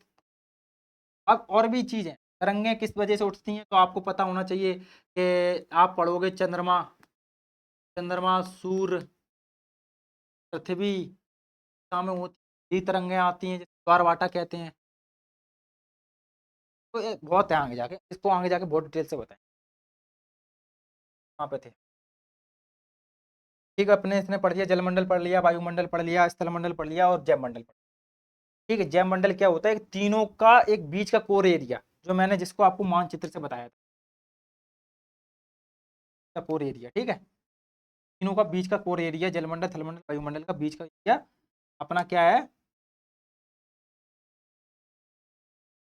अब जाओ, था जैवमंडल। अब यहाँ पढ़ लिया अपन ने, जैवमंडल पढ़ लिया, उसके बाद अपन ने अब पृथ्वी के प्रमुख स्थल पढ़ना है। पृथ्वी के प्रमुख स्थल एक नया चैप्टर है जो है 6वें नंबर का चैप्टर है। उसके बाद खत्म करते हैं, 7वां चैप्टर और 2 चैप्टर और रह जाएंगे। 2 चैप्टर और रह गए, खत्म है क्लास, बस थोड़ा और रुको, बस जल्दी जल्दी करते हैं। स्थल रूप, पृथ्वी के स्थल रूप को पढ़ना है। पहले पढ़ते हैं पर्वत। पर्वत क्या है? का आधार चौड़ा हो, इस शिखर नुमा हो, इसे बोलते हैं पर्वत। ठीक है, जहाँ शिखर नुमा हो, ऊपर जाते हुए उसकी चौड़ाई कम होती जाती है, वो एक शिखर के रूप में आता है, उसे कहते हैं पर्वत कहते हैं। ठीक है, अब इसे पर्वत हो गए। पर्वत क्या है? अपना हिमालय हो गया। हिमालय एग्जाम्पल लिख लो उदाहरण के लिए, और आल्पस लिख लो यूरोप में। क्या लिखना है? आल्पस से आल्पस बोल नहीं पा रहा हूँ मैं, फिर एक एंडीज लिख लो। ठीक, एंडीज कहाँ पर है अपने को जल्दी बताओ? यूएसए में। ठीक है, तो ये अपने 3 पर्वत के एग्जाम्पल हो गए। पर्वत के बाद आ जाओ पठार। पठार एक क्या होता है? एक मेजनुमा होता है, समझ रहे? मेजनुमा समझ लो कि एक मेजनुमा होता है।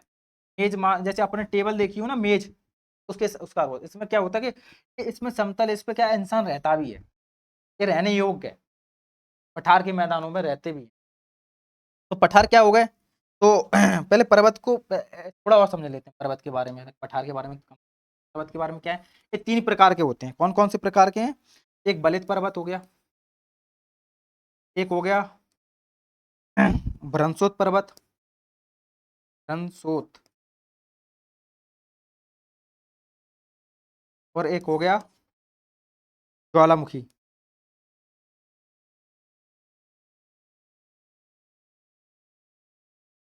यहाँ से ज्वाला से निर्माण होता है, ऐसे ऐसे धीरे धीरे ज्वाला निकलती रहती है और निर्माण होता है, जैसे समुद्रों में देखा हुआ आपने। इसका एग्जाम्पल देते हैं, माउंट अफ्रीका में एक है किलीमंजारो। किलीमंजारो है अफ्रीका में, ठीक है, तो इसका एग्जाम्पल लिख लेना किलीमंजारो। ठीक है, लिख लेते हैं मंजारो। अब इसमें आ जाओ भ्रंशोत में। भ्रंशोत में होता है कि बहुत बड़ा भाग टूट के बनता है, एक बहुत बड़ा भाग है, बड़ा भाग, बहुत बड़ा भाग टूट कर बनता है।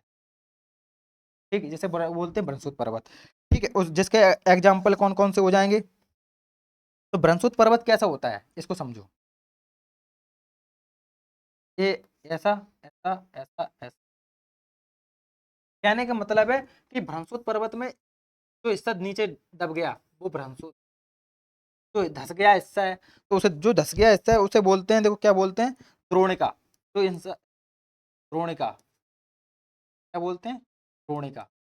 और जो ऊपर रहता है, ऊर्ध्वाधर रहता है, उसे बोलते हैं हास्ट, उत्खंड। ऊपर रहता है हास्ट।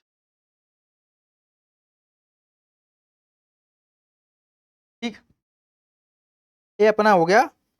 और जैसे अपन को आपको पढ़ना पड़ेगा, ठीक है, ये इतना हो गया। बलित पर्वत में कौन कौन से आ जाएंगे? बलित पर्वत में जैसे मैंने बता दिया आपको, हिमालय बलित पर्वत में। बलित पर्वत का क्या होता है? ऐसे कोई चीज है, एक बलित पर्वत का एग्जाम्पल यहाँ से दोनों प्लेटें खिसक रही हैं, कैसा दबाव लगेगा? जो ऊपर उठता जा रहा है, इसी को बोलते हैं बलित पर्वत। जो ऊपर उठ गया है ना, बलित पर्वत। ठीक है, और भ्रंशोत पर्वत क्या है? कोई हिस्सा टूट कर नीचे हो गया, कोई ऊपर होगा, कोई नीचे होगा, उसे भ्रंशोत। फिर उसके बाद आ जाइए ज्वालामुखी। अब ज्वालामुखी में कोई समुद्र में देखेंगे, जैसे किलीमंजारो, ये समुद्र में बहुत से ज्वालामुखी टापू हैं, वो ज्वालामुखी के निर्माण से हुए। जैसे ज्वालामुखी निकलता रहता है, जमता रहता है, फिर निकलता रहता है, फिर जमता रहता है, फिर निकलता रहता है, ऐसे ऐसे वो क्या है, एक पर्वत का वो ले। तो एक 3 प्रकार के पर्वत आपको समझा दिए मैंने। अब इसके बाद आ जाते हैं पठार पे। बहुत टाइम लगता है हर चीज को एक एक, क्या है कि मैं सोचता हूँ कोई चीज छूट ना जाए, मुझे डर इस बात का है कि कोई चीज छूटे ना। अब इसको क्या है, एक मेजनुमा होता है। तो अब इसकी एक परिभाषा है, 100 मीटर से ऊंचे, कितने? 100 मीटर से ऊंचे उनको बोलते हैं अपन पठार कहते हैं। उदाहरण के लिए अपना क्या है, दक्कन का पठार ले लो सब, और कहीं जा, दक्कन नहीं, दक्कन, दक्कन का पठार क्या, ज्वालामुखी से, ठीक है, लेकिन अपन को यहाँ पर क्या है, बहुत लोग रहने योग्य मैंने बताया। अब इसके साथ अपन को तंजानिया, युगांडा, पूर्वी अमेरिका, ऑस्ट्रेलिया, पश्चिमी पठार, ये क्या है, तिब्बत का पठार, ये क्या है, पठारों में आते हैं। यहाँ क्या लोग रहते भी हैं, मेजनुमा होते हैं, यहाँ कृषि करने में सहायता होती है, पर्वत में थोड़ी कर सकते हो। अब इसके बाद अपन को एक खनिज के भंडार होते हैं, यहाँ पर खनिज भंडार पाए जाते हैं बहुत। खनिज भंडार हैं अच्छे खासे। और यहाँ पर क्या है इसमें कि यहाँ पर काली मिट्टी होती है, काली मिट्टी होती है, यहाँ उपजाऊ मैदान होते हैं, ठीक है, बहुत चीजें हैं। तो अपने इसको समझ लिए पठार। अब पठार समझने के बाद आ जाइए मैदान। मैदान जैसे अपन को सबसे अच्छा मैदान कौन सा है? गंगा के मैदान। मैदान से सिंपल है, नदियों द्वारा बहाए लाए गई मिट्टी, यहाँ पर उपजाऊ मिट्टी, नदियों द्वारा इसका निर्माण होता है, ठीक है। जैसे क्या है, उपजाऊ होते हैं उप, ठीक के मैदान। अब इसके बाद है जो मैदान समझ लिए क्या है, 200 मीटर से समुद्र तल से, ऐसे समुद्र से नापे जाएं, ये समुद्र है तो समुद्र से मैदान कितने होते हैं? तो 200 मीटर ऊंचा, ठीक है, समुद्र तल से। अब इसके बाद आ जाओ गंगा का उत्तर मैदान समझ लिया, ये अधिक ऊंचे नहीं होते, पठार से कम नीचे होते, और क्या है कि समुद्र तल से जोड़ा जाए 200 मीटर की ऊंचाई पर गंगा के, वो धरातल से 100 मीटर से अधिक ऊंचे पठार होते, ठीक है। अब आ जाओ ये हो गया अपना लास्ट, इसके बाद है लास्ट चैप्टर। अब इसके पास हमारा देश भारत। अब भारत को समझने के लिए मैं बता देता हूँ पूरा मौका बता देता हूँ। मौका क्या बताएंगे यार, जैसे मैंने पूरा बता दिया। भारत में मानक रेखा है अपना, वहाँ पर पूर्व में क्या है कि अरुणाचल प्रदेश है, पश्चिम में गुजरात है, और मालाबार तट आ जाएगा पश्चिमी में, ठीक है। कोरोमंडल तट आ जाएगा, फिर वो इतने नीचे आ जाओ, अरब सागर है इस साइड में, गुजरात साइड में, और बंगाल जो अंडमान निकोबार द्वीप समूह है वो बंगाल की खाड़ी के नीचे आ जाओ, ठीक है। इसके बाद ये समझना है। अब इसको भारत के द्वीप समूह में और क्या रह जाएगा, और भारत को एक 6 भागों में बांटा गया है। भारत के भौतिक विभाजन के हिसाब से कितने विभाजन के हिसाब से 6 हिस्सों में बांटा गया है। पहला क्या है? पहला है अपना उत्तर, उत्तर का पर्वतीय, उत्तर का पर्वतीय,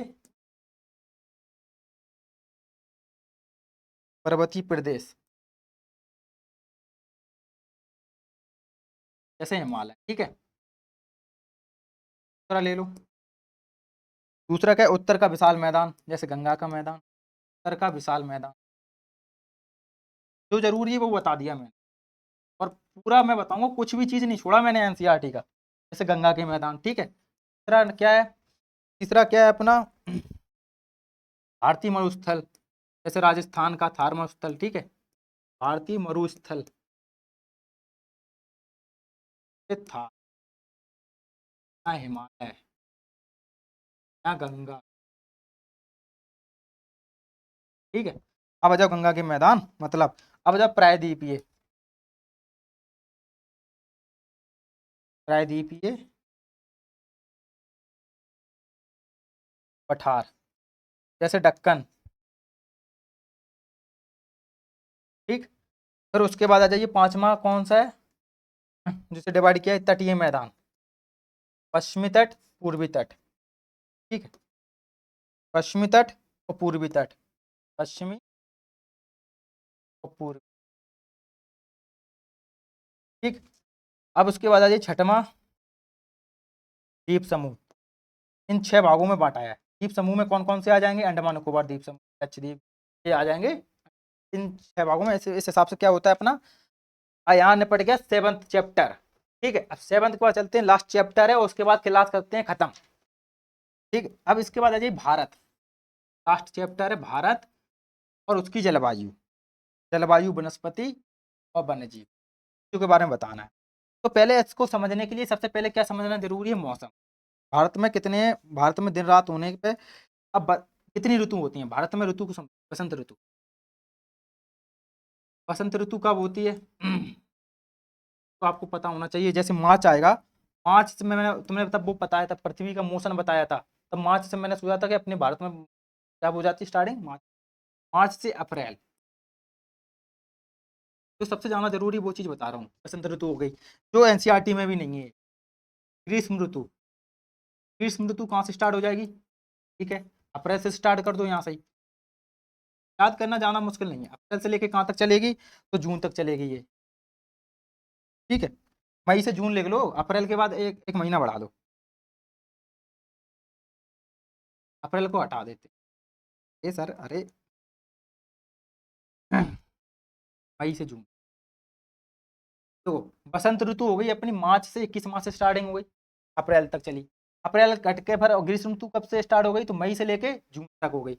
अब मई ग्रीष्म ऋतु के बाद आती है वर्षा ऋतु, जैसे आपको पता होगा वर्षा ऋतु। ये बेसिक नॉलेज है, इसलिए एनसीईआरटी पढ़ना जरूरी होता है इसमें, लेकिन एनसीईआरटी में नहीं दिया है, लेकिन मैं बता रहा हूँ बहुत इंपॉर्टेंट है, इसको समझो। वर्षा ऋतु में कौन सा है, जुलाई से जून के बाद एक महीना, कौन सा महीना आता है, जुलाई। जुलाई के बाद सीधा आ जाओ अगस्त, तो वही अपना बसंत ऋतु, वर्षा ऋतु। वर्षा ऋतु के बाद कौन सी ऋतु शुरू हो जाती है, शरद। शरद ऋतु में कौन सा वही, जैसे अक्टूबर से लेकर अक्टूबर सितंबर से स्टार्टिंग कर दो, अगस्त सितंबर, सितंबर से स्टार्टिंग करो अगला महीना, सितंबर से कहाँ तक चलेगा, अक्टूबर। अक्टूबर स्टार्टिंग हो गई है यहाँ से शरद ऋतु की, स्टार्टिंग बोल लो यहाँ से सर्दी की, ठीक है, सर्दी की स्टार्टिंग हो गई यहाँ, शरद ऋतु बोलते हैं इसे। फिर उसके बाद बोलते हैं हेमंत ऋतु। यहाँ से हेमंत ऋतु में क्या होता है, यहाँ पर क्या कि स्टार्टिंग हो जाती है, कोहरा मोहरा पड़ना हो जाता है, सब चीजें चालू हो जाती हैं, अच्छे से अच्छी खासी सर्दी पड़ना चालू हो जाती है, इसे बोलते हैं हेमंत ऋतु। ये कहाँ से पड़ती है, नवंबर से लेके दिसंबर, नवंबर दिसंबर में, नवंबर दिसंबर, ठीक है। नवंबर दिसंबर के बाद आ जाओ शिशिर ऋतु, तो बिल्कुल एकदम अच्छी खासी कड़क कोला वाली, कोहरा मोहरा पड़ता है मस्त अच्छी खासी, शिशिर ऋतु। इसे शीत ऋतु बोलते हैं, अच्छी खासी, जनवरी से मार्च, फरवरी,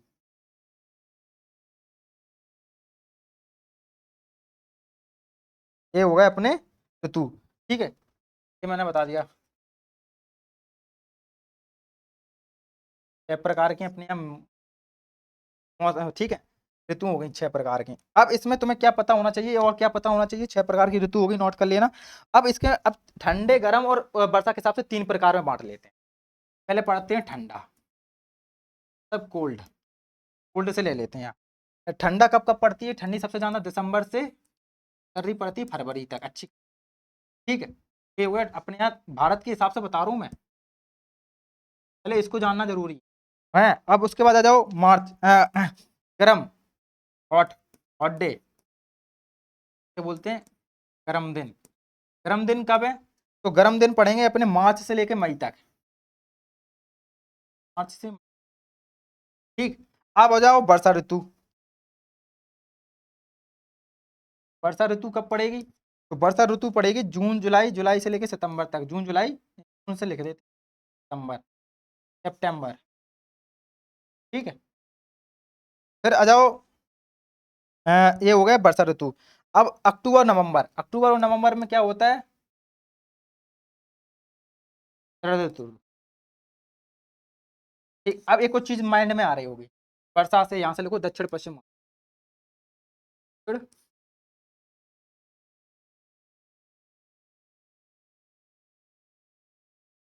भारत में वर्षा सबसे ज्यादा किससे होती है, दक्षिण पश्चिम मानसून। अब दक्षिण पश्चिम मानसून क्या है, यहाँ से बंगाल की खाड़ी से हवा चलेंगी, और यहाँ से अरब सागर से खाड़ी से अरब सागर से और बंगाल की खाड़ी से हवा चलेगी, और जो हिमालय से टकरा के पूरे उत्तर भारत में, उत्तर क्षेत्र में वर्षा कर देती है, उसे बोलते हैं दक्षिण, उसे बोलते हैं दक्षिण पश्चिम मानसून, ठीक है।